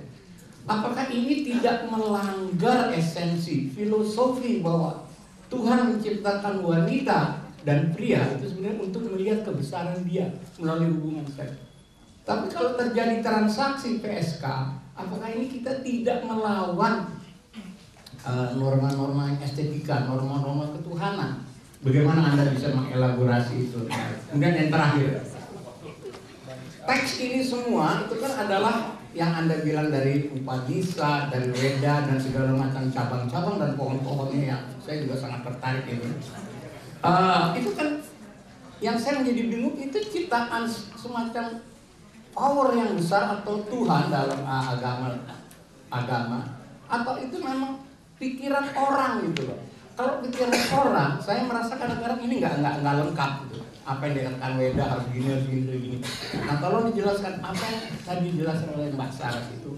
Apakah itu pikiran orang atau itu memang suatu wahyu dari seseorang yang punya so powerful, dari seseorang yang punya pemikiran yang begitu beyond or thinking or logic or pemikiran. Apakah ini yang buat peraturan di Weda itu orang? Kalau orang saya rasa selalu tidak sempurna, ataukah semacam dewa atau power? Ya, saya kira itu 3 pertanyaan. Terima kasih Mbak Saras. Saras, terima kasih. Kalau keberatan saya mungkin bertanya tidak mengenai Kamasutra tapi masih dalam erotika timur. Saya sebenarnya mau nanya ini apa namanya tantra. Pendekatannya saya tahu pengetahuan terbatas saya kurang lebih sama di mana itu sebenarnya adalah sebuah jalan untuk menuju kurang lebih moksa, ya kan? Dan ada teknik-teknik yang sifatnya mungkin fisiologis di situ. Kenapa saya bertanya? Karena saya praktisi yoga sudah sekian lama, dari masih kecil umur 5 tahun dari diajar ibu saya ke yoga. Yoga itu dulu tenang-tenang saja. Tapi kemudian beberapa tahun terakhir ini kaget saya, tiba-tiba di mana-mana ada tantra yoga dan ada orang yang datang, supply dan demand. Ada guru yang menjanjikan saya hanya mengajar tantra yoga, betul langsung tantra seks yoga, maaf. Ada juga murid yang datang langsung bertanya, ini tantra yoga atau tantra seks yoga? Jadi dikomoditasikan. Sedangkan saya, entah sayanya kuper atau terlalu idealis dalam soal yoga, sepengetahuan saya dulu dijelaskan sama beberapa guru dan saya pernah punya guru tantra. Bagian seksnya dari tantra itu baru sekian. Dia bilang saya belajar tantra 12 tahun, baru belajar bagian seksnya tahun ke-9. 8 tahun pertama termasuk 3 tahun itu hidup di hutan. Malah gitu. Orangnya ini orang India, sekarang masih ada di Ubud. Jadi tapi ya itu ada saya, karena saya baca juga menemukan literatur khusus mengenai tantra yang saja susah kecuali dalam bahasa Sanskrit. Saya nggak berbahasa Sanskrit. Sisanya yang sudah diterjemahkan dalam bahasa Inggris itu lebih ke arah itu tadi, itu bagian fisiknya. Jadi ada nggak sedikit pencerahan buat saya karena saya udah capek berdebat sama lagi beberapa teman yang sekarang apalagi hanya mau belajar yoga kalau dari tantranya kalau nggak ada gunanya buat gue. Nah, seperti ya kan? Jadi itu pertanyaan saya. Namanya aneh. Ya, aneh. ANE. As in weird, strange, aneh. Ya, oke. Makanya pertanyaannya aneh. Mudah-mudahan. Ya, silakan Mas. Saya mau tanya kalau tadi misalnya disebutkan bahwa tubuh itu harus disenangkan gitu ya. harus menikmati kesenangan di tubuh itu sendiri. Nah, kalau misalnya di India kan waktu itu ada beberapa cara untuk memanjakan tubuh, misalnya saja yang tadi dengan seks gitu. Tapi ada juga cara dengan mati raga atau tapa gitu. Nah, yang saya ingin tanya, apakah puncak pencapaian dari berhubungan, dari memanjakan tubuh tanpa tubuh lain itu adalah sama saja dengan mati raga seperti tapa gitu. Puncak tertingginya, apakah itu cara lain?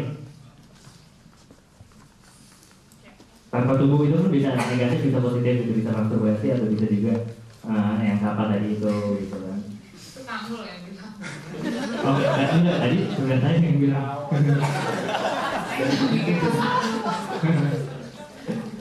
Nah, maksud saya ada bagaimana kalau misalnya premis itu kita terima menyenangkan tubuh itu harus, bagaimana sebagai bujang kita bisa tetap menyenangkan tubuh? Apakah itu Bagaimana sebagai bujang bisa menyenangkan tubuh? Iya. Saya Zaki. Zaki. Ya, pertanyaan saya adalah sebenarnya meminta koreksi sebenarnya, meminta apakah klarifikasi saya benar atau tidak. Jadi, apakah benar yang disimpulkan di sini adalah bahwa Kama Sutra menurut filsafat Barat merupakan diskursus mengenai tubuh? Apakah benar demikian? Itu yang harus dijelaskan. Kemudian, apabila Kama Sutra dilihat oleh Barat berangkat dari tubuh, kemudian saya melihat bahwa ada fungsi mekanis yang didapat dari esensi orgasme, karena memiliki dua fungsi. Satu, ada budaya lain atau budaya Barat yang mengenal makna orgasme, kemudian itu menjadi esensi dari seksualitas dengan tubuh. Dalam bahasa Prancis ada namanya le petit mort, artinya kematian kecil. Itu apakah kemudian orgasme sendiri jadi diskursus oleh orang Barat? Kemudian ya ini mungkin di luar konteks bahwa di Barat juga mengenal the celebration of erotic mati besar. Kemudian bedanya dengan apa esensi yang berangkat dari tubuh, apa yang mungkin yang Kama Sutra, apa korelasinya juga dengan diskursus dengan orgasme itu sendiri, seperti itu. Terima kasih. Haruskah yang 46 itu dilakukan? Jadi yang ditekankan, kalau kita kembali ke teksnya, dan teks yang kita ingin kaji adalah Kama Sutra, Vatsyayana ketika mengkompendiumkan, jadi ada jadi teks tentang eroticism itu bukan hanya dua, bukan Brihat Aranyaka dan bukan Kama Sutra. Dan Kama Sutra bisa saya katakan adalah teks yang paling baru. Di luar dari itu Kama Sastra itu sangat banyak, anang-arangan banyak sekali. Dan kenapa Kama Sutra yang dibahas? Karena ini teks yang seksi gitu. Gak orang Barat, gak orang Timur, siapapun tahu Kama Sutra.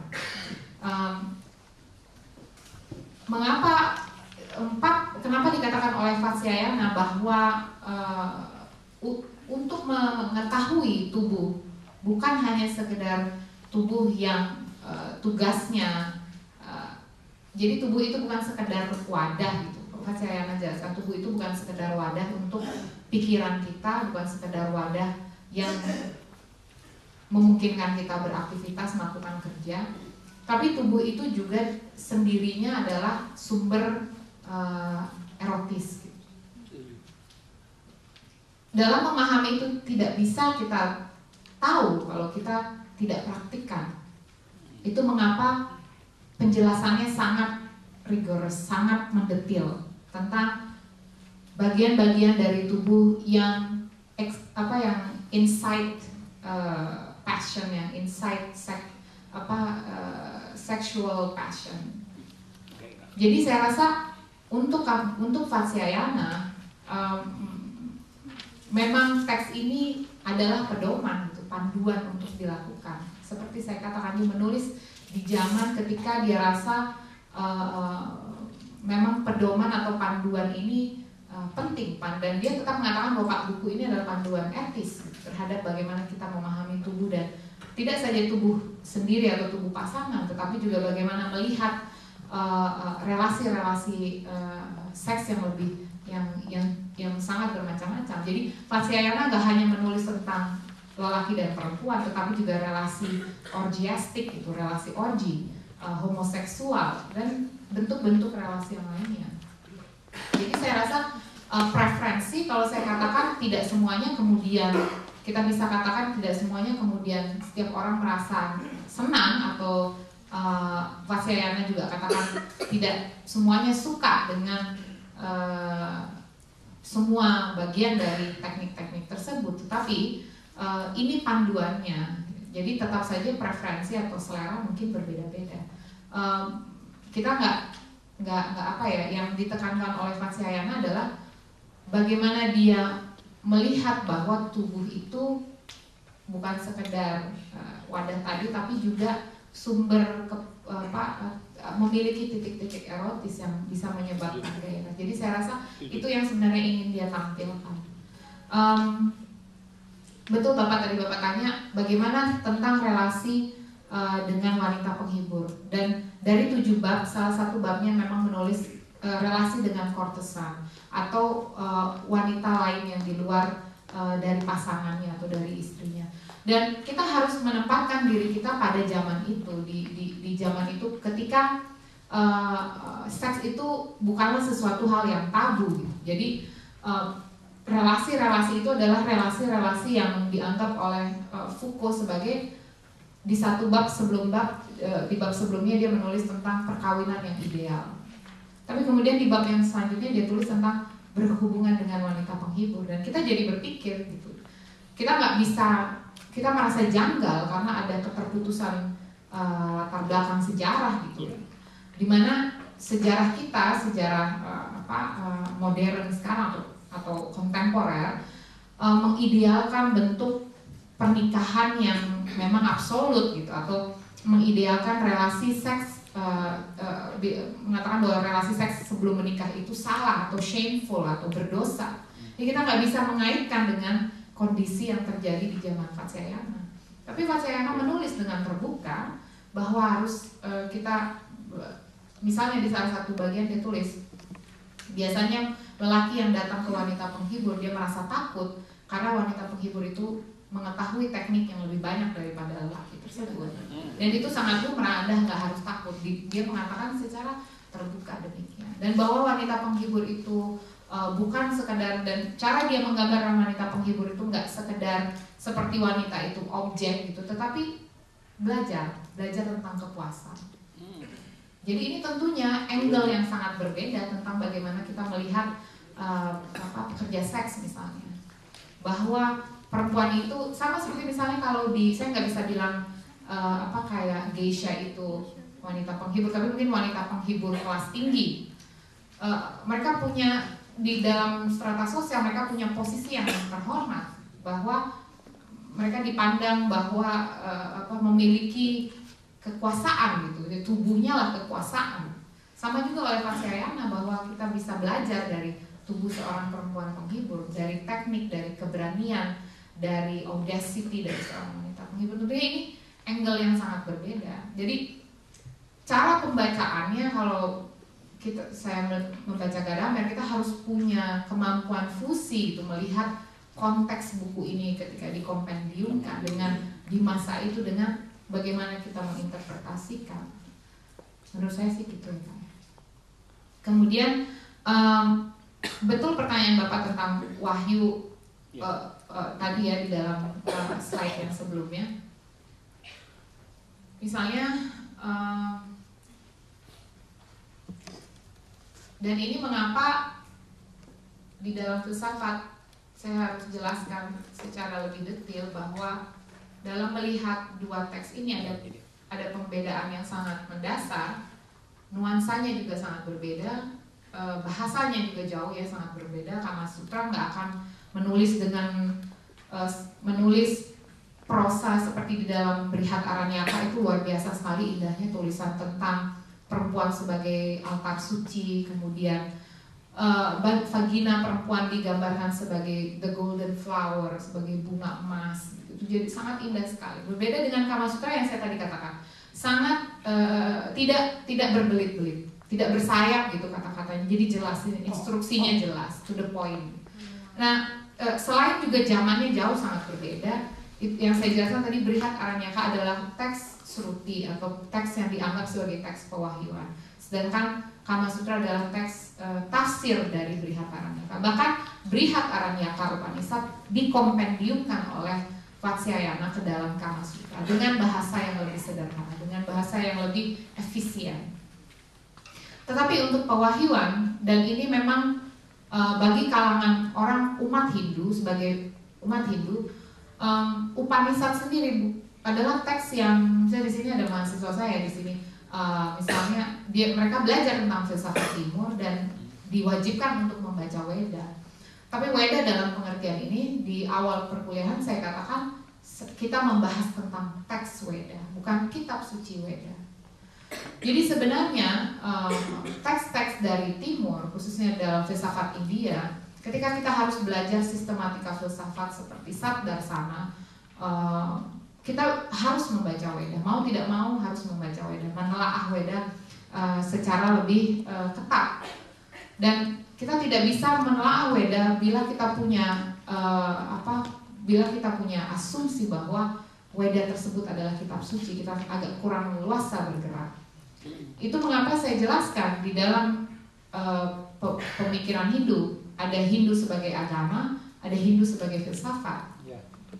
Hindu sebagai agama tentunya memandang bahwa Weda itulah pedoman ideal bagaimana kita harus hidup. Bagi si umat Hindu yang melakukan, yang praktis Hindu yamnya. Tetapi bagi mereka yang melakukan jenana yogi atau yang mengkaji Hindu dari segi filsafatnya seperti Upanishad, justru di dalam Upanishad itu dia mengkritik Weda yang sebelumnya, mengatakan bahwa Weda sebelumnya salah. Weda yang sebelumnya itu sesat, bahkan Weda yang sebelumnya itu tidak kritis, Weda sebelumnya itu membodohi.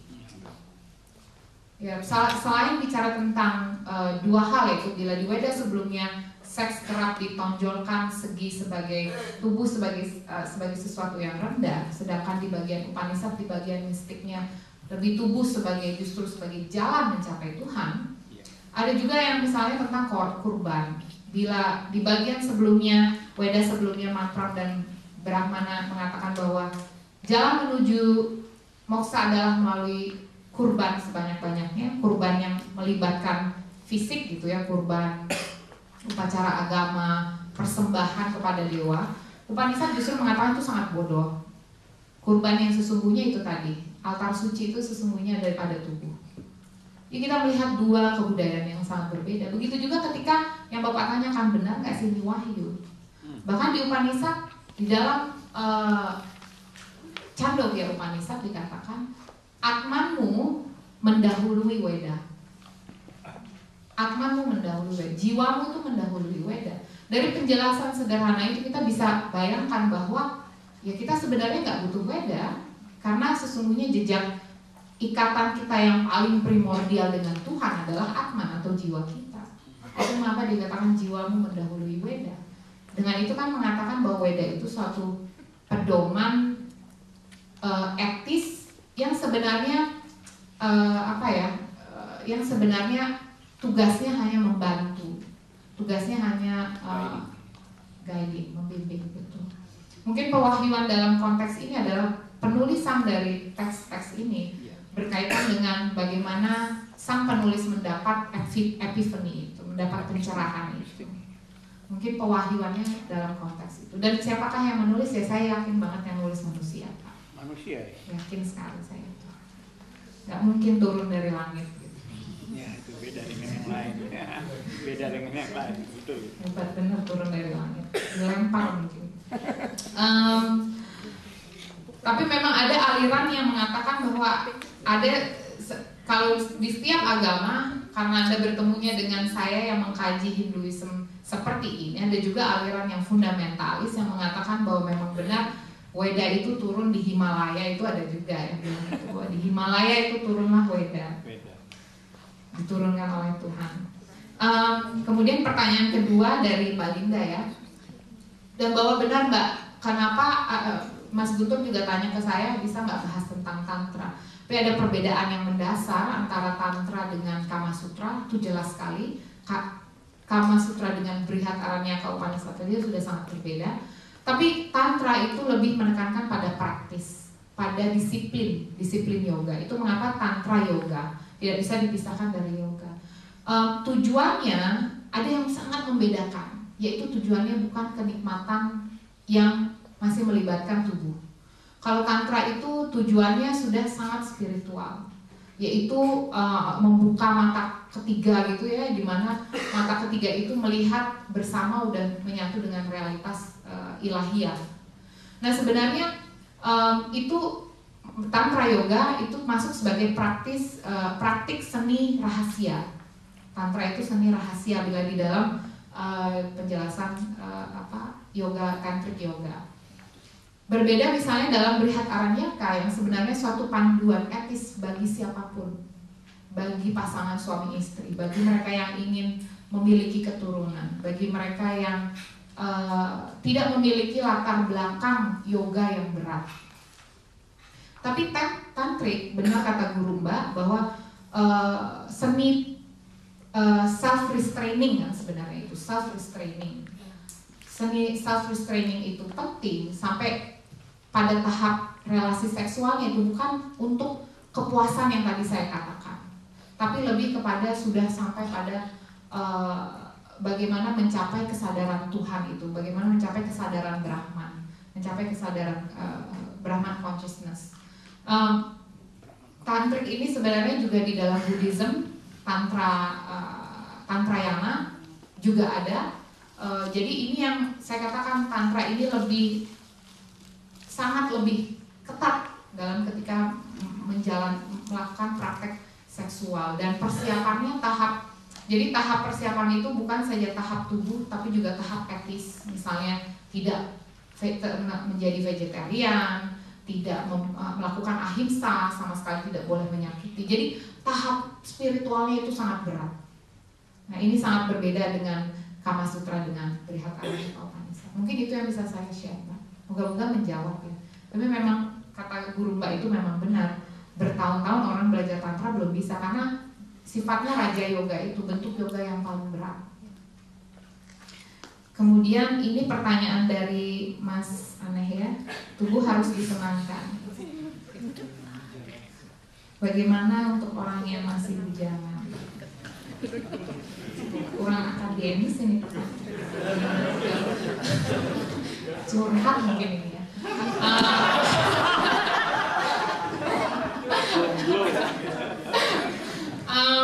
Tubuh harus disenangkan, dan di dalam setiap pembabakan, baik yang tadi saya jelaskan catur purusa arta, dari dharma, arta, kama menuju moksa, sampai ke pembabakan hidup brahmacharya, yaitu seperti Anda bujangan, brahmacharya, lalu masuk pada tahap grahasta, yaitu melakukan relasi seksual, menikah, sampai tahap wanaprasta, itu udah menjelang 40, 45, 48 sampai 60 tahun sudah masuk kepada era pensiun, harus beristirahat, menikmati hasil kerja. Kemudian sampai tahap sannyasa. Saat tahap sannyasa itu kita meninggalkan, melepaskan semua keduniawian dan menyepi.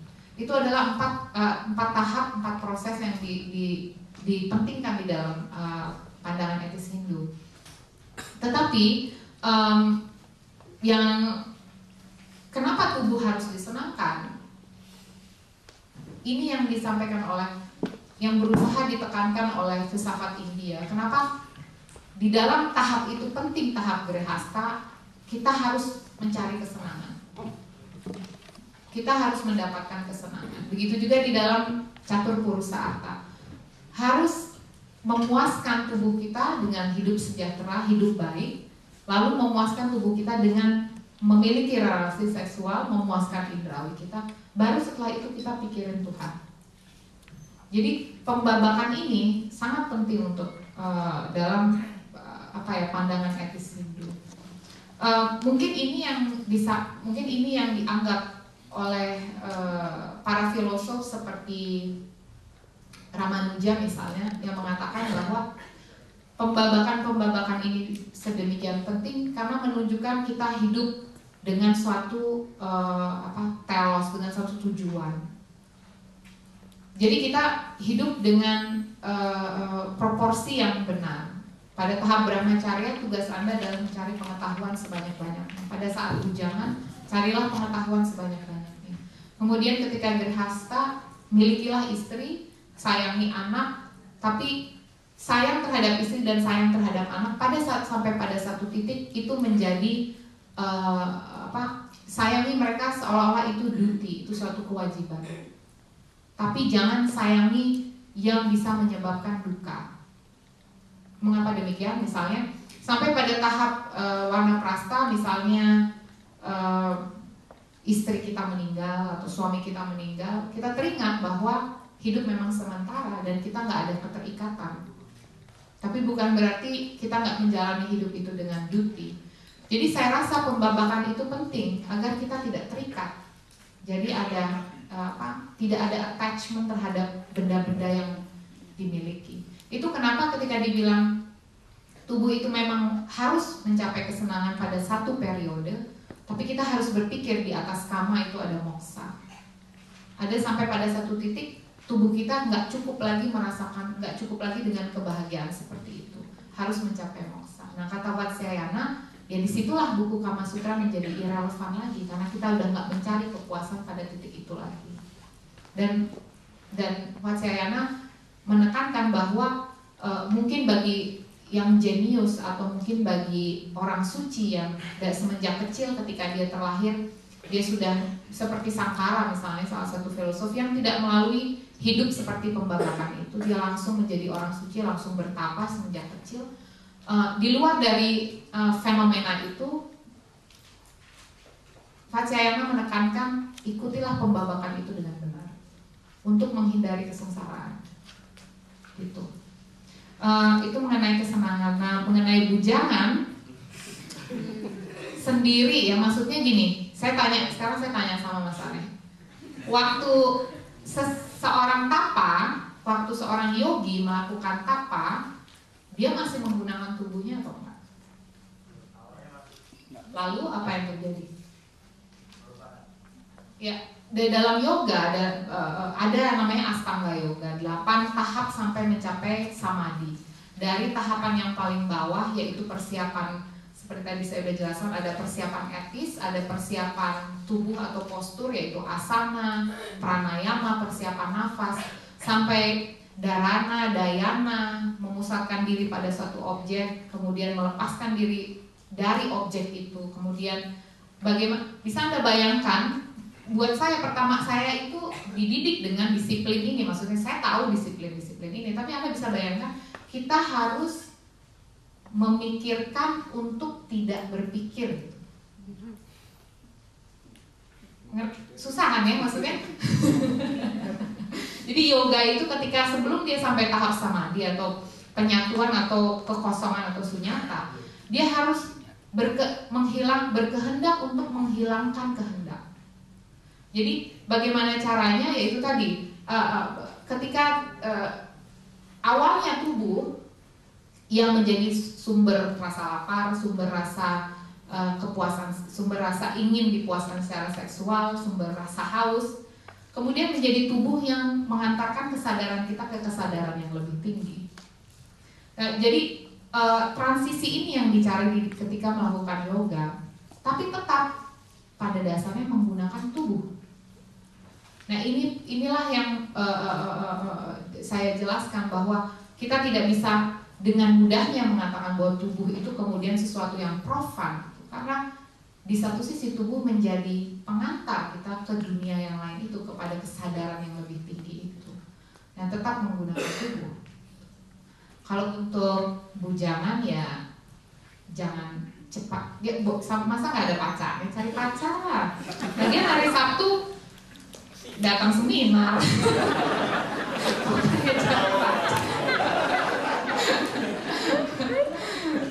Ya, menjawab ya Mas Ameh, mudah-mudahan. Kemudian ini pertanyaan dari Mas Zaki tentang diskursus. Pada akhirnya saya harus perbedaannya dengan diskurs. Saya rasa ketika kita menulis diskurs ada penekanan pada sistematika yang sangat rasional. Penekanan pada sistematika yang sangat rasional. Misalnya saya bisa bilang analisis mimpi atau analisis tentang seksualitas dari Freud itu diskursus gitu.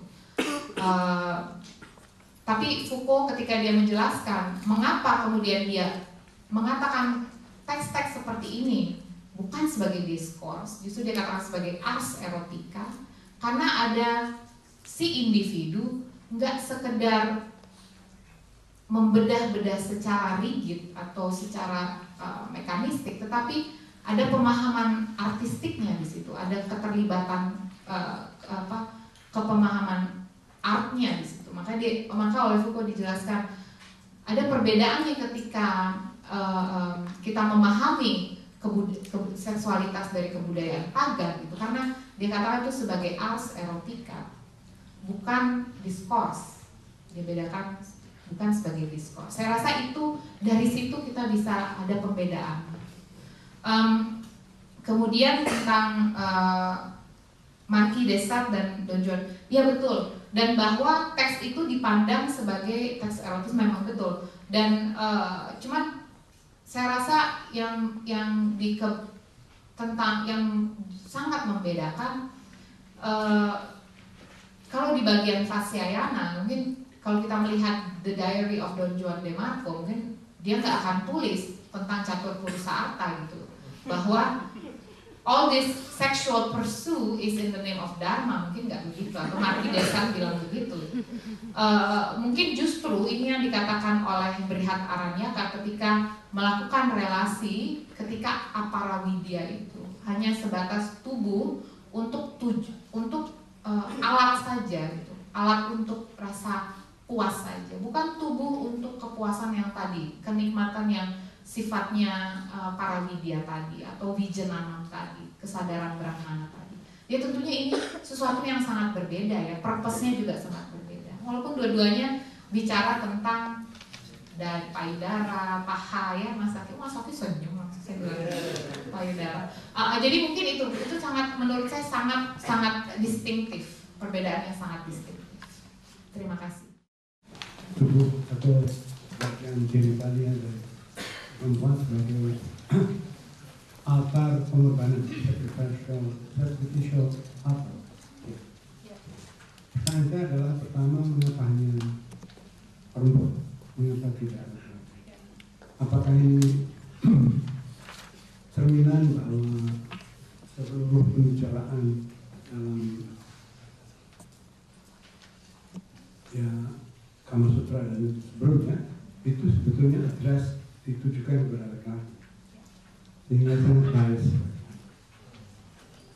Kedua, apakah di dalam penelitian sacrifice itu tidak terjadi pengorbanan sehingga sama juga dengan pengobjekan? Atau karena ini masalah bahasa saja, karena apalagi dalam bahasa Indonesia antara korban sebagai victim dan korban sebagai sacrifice itu kadang-kadang campur. Ataukah sacrifice juga mengandung dua segi ini yang kalau dianalisa etimologinya mungkin sama. Karena ini masalah bahasa mungkin jangan yang paling kalau kita pakai bahasa Kawi atau Sanskerta judge-nya mungkin lain, karena kalau dalam bahasa Kawi kan Magawe judge-nya itu kan tidak ada masalah kekerasan atau pengorbanan. Apakah ini kan masalah bahasa atau memang ada bias dominasi laki-laki di dalam itu? Dan obrolan ada mengenai khususnya Kama Sutra, tapi bagi saya agak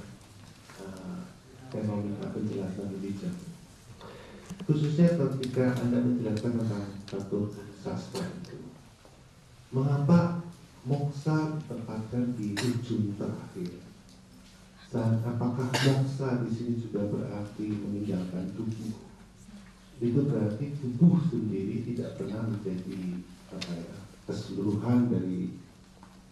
Jadi sama juga dengan tradisi Arab misalnya yang mau mengatakan ya pada akhirnya tubuh harus ditinggalkan. Kasihlah dia kenikmatan, tapi ya kenikmatan itu ibaratnya sementara saja, pada akhirnya harus ditinggalkan juga. Jadi seakan-akan seluruh obrolan tentang yang namanya Tuhan dan sebagainya itu adalah selalu obrolan yang anti tubuh.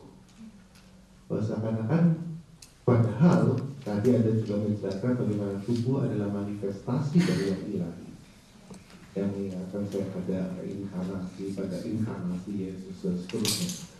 Jadi, tapi pada akhirnya tubuh tetap dianggap sebagai sesuatu yang hina, sesuatu yang menyeret kita pada kebendaan dan sebagainya. Jadi ada semacam keanehan bagi saya di sini. Begitu juga ketika di dalam Kama Sutra yang Anda kutip di halaman 6 misalnya, dikatakan bahwa dharma itu lebih baik dari arta dan arta lebih baik dari kama. Tapi di ujung terakhir tetap, padahal kalau dilihat dari bagian yang digambarkan, dharma itu merupakan yang paling dasar. Saya tadi guyon-guyon dengan Nofri, mungkin dharma ini semacam syariatnya gitu ya. Arta itu semacam makasyid syariat gitu misalnya gitu, tujuannya. Kama itu maksiatnya gitu kan. Moksa itu mungkin makrifatnya itu moksa gitu kan. Tapi kenapa dharma justru dianggap sebagai yang lebih baik, yang paling baik? Jadi saya bertanya ini juga sekaligus menanyakan tentang kutipan dari Platon yang Anda sebut itu. Setahu saya tahu Platon tidak berbicara tentang tubuh di dalam soal kendaraan itu, tapi tentang suhe, tentang jiwa. Karena dalam filsafat Platon itu tidak ada sesungguhnya penghinaan terhadap soma, tubuh, tapi sarx, kedagingan. Dan itu bukan tubuh, itu adalah salah satu sifat jiwa yang menarik jiwa ke bawah. Tetapi ada jiwa, kata seluruh Platon itu adalah proses jiwa sesungguhnya, suhe di situ. Jadi ini yang membuat saya bertanya-tanya tadi, kenapa tubuh sekalipun dihargai, diberi kesenangan dan sebagainya, tapi tetap selalu dianggap sebagai sesuatu yang sementara, sesuatu yang ditinggalkan saja nantinya ketika moksa, ketika mencapai enlightenment dan seterusnya. Terima kasih. Seperti yang bernama Sarah Samuscaya, yang justru menafsirkan tentang tubuh perempuan dengan cara yang berbeda dibanding jadi Kama Sutra adalah tafsir terhadap Weda. Vatsyayana menafsirkan sedemikian indahnya, tetapi juga ada aliran yang mengatakan bahwa yang tadi saya jelaskan bagaimana misalnya bagian Stri 434 mengatakan bahwa sesungguhnya tidak ada lagi yang lebih kotor selain alat vital perempuan, karena alat vital perempuan itu menyebabkan kesengsaraan, menjerumuskan ke dalam kesengsaraan. Kita bisa melihat Kama Sutra, dan memang problemnya adalah di zaman itu teks Sarah Samuscaya adalah buku pedoman untuk seorang pemuka agama. Jadi buku itu dimaksudkan sebagai panduan untuk seorang pemuka agama. Jadi sebaiknya ia yang memilih untuk menjadi brahmana menjalankan asketisme, meninggalkan relasi keduniawian, relasi ketubuhan. Tetapi Sarah Samuscaya kemudian memiliki pengikut yang melihat relasi, yang melihat hubungan, yang memutuskan hubungan sejarah. Alhasil misalnya kalau kita pergi ke India sampai sekarang, domestic violence itu luar biasa parahnya di India. Suami bakar istri, ketika suami memukul istri, memotong bagian dari istri, tubuh istri, itu sering kali terjadi dengan domestic violence dan misalnya dowry, membayar dowry, kepada pihak laki-laki, misalnya kalau misalnya tidak bisa bayar kemudian perempuannya disiksa. Jadi pertama kali ketika saya melakukan investigasi tentang perempuan, khususnya tentang tubuh perempuan, paradoks inilah yang saya perhatikan. Karena ada perbedaan yang sangat luar biasa. Dari dia menjadi penjelmaan dewi dan menjadi sekte terbesar di India misalnya, Kali, yaitu simbolnya seorang dewi perempuan yang maha sakti, dengan dia menjadi ini sumber kekotoran ini. Nah, saya menilai bahwa maka dari itu saya selalu pulang kembali ke dalam Weda, dan apakah kemudian Weda melihat atau Weda sebagai buku yang ditafsir melihatnya sedemikian rupa. Itu mengapa di dalam Brihadaranyaka Upanishad bersikeras sekali bahwa harus ada kesetaraan untuk perempuan. Bila di bagian-bagian sebelumnya perempuan sangat janggal dilihat sebagai pemuka agama dan gak dianggap bisa punya kecerdasan untuk spiritualitas, di Upanishad dijelaskan bagaimana misalnya seorang filosof perempuan bernama Gargi, Yajnavalkya katakan bahwa di antara mimbar ini rajanya sekalipun itu tidak ada sedikit pun secerdas Gargi, seorang perempuan. Jadi lagi-lagi kalau kita bicara tentang agama, kalau kita bicara tentang teks agama, ini selalu ada. Tapi yang terpenting di dalam Upanishad, dia selalu mengatakan pada akhirnya yang harus kau serahkan untuk mengetahui yang terbaik adalah nalarmu. Jadi nalar atau manas pikiran atau kecerdasan atau budi itu menjadi instrumen penting untuk memahami Weda.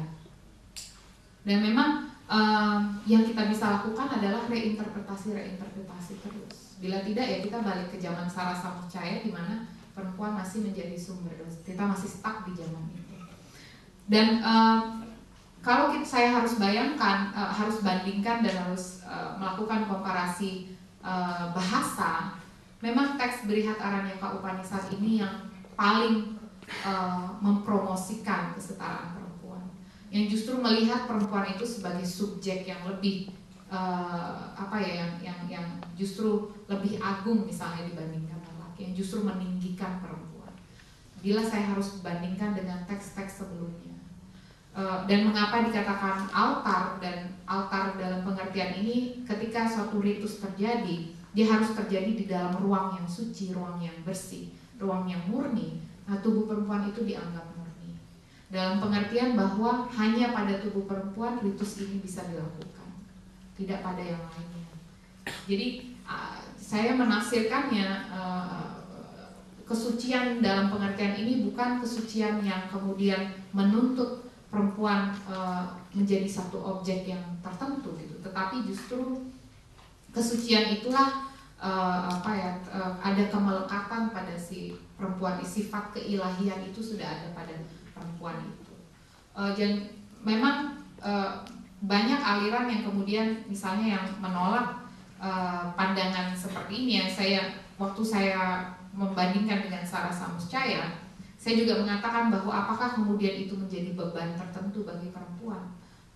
Bagaimana bila perempuan itu tidak, misalnya kalau kita baca Kristeva tentang abjeksi, bagaimana kita harus melihat tubuh yang paling, yang jelek-jeleknya, buruk-buruknya, yang menjijikkannya, itu abjek. That's the truth about body. Gitu.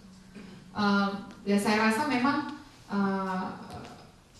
agama ya, kita mesti melihat filsafat agama atau fenomenologi dari ritus itu tetap mengatakan bahwa memang ada segi profan dari tubuh perempuan, tetapi ada segi sakral dari tubuh perempuan. Tapi kalau untuk dibandingkan dengan teks yang lain, saya rasa memang dari segi bahasa, dari segi penggunaan, dari simbolisasi, teks yang paling sensitif terhadap problem gender. Paling itu jawaban saya.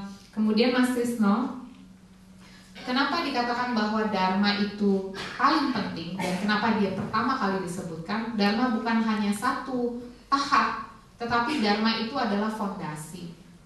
Jadi dharma itu fondasi. Bisa saja melakukan, makanya saya selalu katakan berulang-ulang, Bapak Ibu, kita ngomong karma di sini dasarnya dharma loh. Jadi fondasinya tetap konteksnya dharma. Bisakah kita menjalankan karma tanpa dharma? Bisa juga. Bisakah kita menjalankan arta tanpa dharma? Ya korupsi bisa juga. Tapi dasarnya harus dharma. Yang terbaik adalah dharma. Maka itu dia dikatakan pertama. Dan apakah dharma kita ketahui tanpa aktivitas? Kan mustahil. Maka dari itu aktivitasnya adalah arta dan karma. Untuk aktualisasi kita mengerti dharma tersebut. Maksudnya itu Mas Trisno. Dan mengenai Plato, saya melihat dalam estetika Plato sebenarnya bagaimana memahami tubuh, kemudian memahami tubuh untuk memahami tubuh. Saya memang katakan bahwa konsep tubuh di dalam Plato bukan memburukkan tubuh. Saya setuju dengan Mas Tisno bilang, dan bahwa tubuh itu tahap. Kalau dikatakan oleh Foucault, harus ada moderation. Harus ada moderation, harus ada batas. Harus mengetahui batas agar tidak menjadi enslaved by the drive, terhadap drive-nya. Memang ada keserupaan dengan Plato dalam pengertian itu dengan Upanishad. Tetapi mungkin perbedaannya, misalnya di dalam cinta platonik, di dalam simposium dia katakan bahwa bentuk cinta yang agung atau cinta yang paling tinggi, format cinta yang paling tinggi adalah cinta yang tidak terikat dengan kedagingan, dengan tubuh, tapi rasa respect, rasa kebijaksanaan. Itu adalah loving with knowledge. Tentunya ini di dalam Brihat Aranyaka Upanishad justru harus melalui relasi tubuh. Justru relasi tubuh itu mencapai wisdom. Jadi mungkin agape-nya itu berbeda dalam pengertian kita harus melalui pembabakan ini, tahap ini harus dilakukan untuk mengerti yang lebih tinggi. Mungkin itu ya. Mungkin memang dualisme Plato mengharuskan kita untuk melompat, untuk melihat realitas yang lebih tinggi, untuk melihat dunia ideal yang lebih tinggi. Kalau di dalam perbedaannya dualisme Plato antara apa yang epistem, apa yang doksatik gitu misalnya, kalau kita bedakan dengan apara, dengan pengetahuan bawah dengan pengetahuan yang lebih tinggi, yang dua-dua di dalam Upanishad, di dalam Vedanta tetap harus mensyaratkan tubuh. Tubuh itu tetap dipandang sebagai maya atau cara, jejak atau benang merah untuk mencapai Brahman. Nah, sementara kalau di dalam dunia ideal, dalam dunia ini dianggap sebagai mimikrianya, tiruan. Tapi kalau di dalam filsafat India namanya maya. Jadi tiruan itu seolah-olah seperti ada unsur palsu gitu. Tapi kalau di dalam kosmologi dan di dalam metafisika India lebih pada cerminan. Jadi kita hanya lebih pada bayangan atau percikan gitu, lebih pada cerminan, bukan tiruan. Jadi sesungguhnya satu, tetapi karena ada maya itu kita melihat seolah kita berjarak dengan Brahman. Nah, ini tentunya dualisme, tipe dualisme yang berbeda.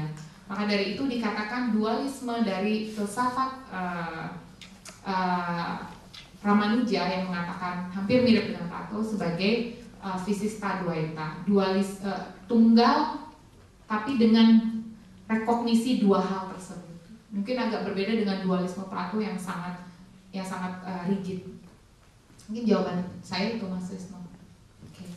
Terima kasih. Saya rasa gimana ya, waktunya sudah habis. Terima kasih.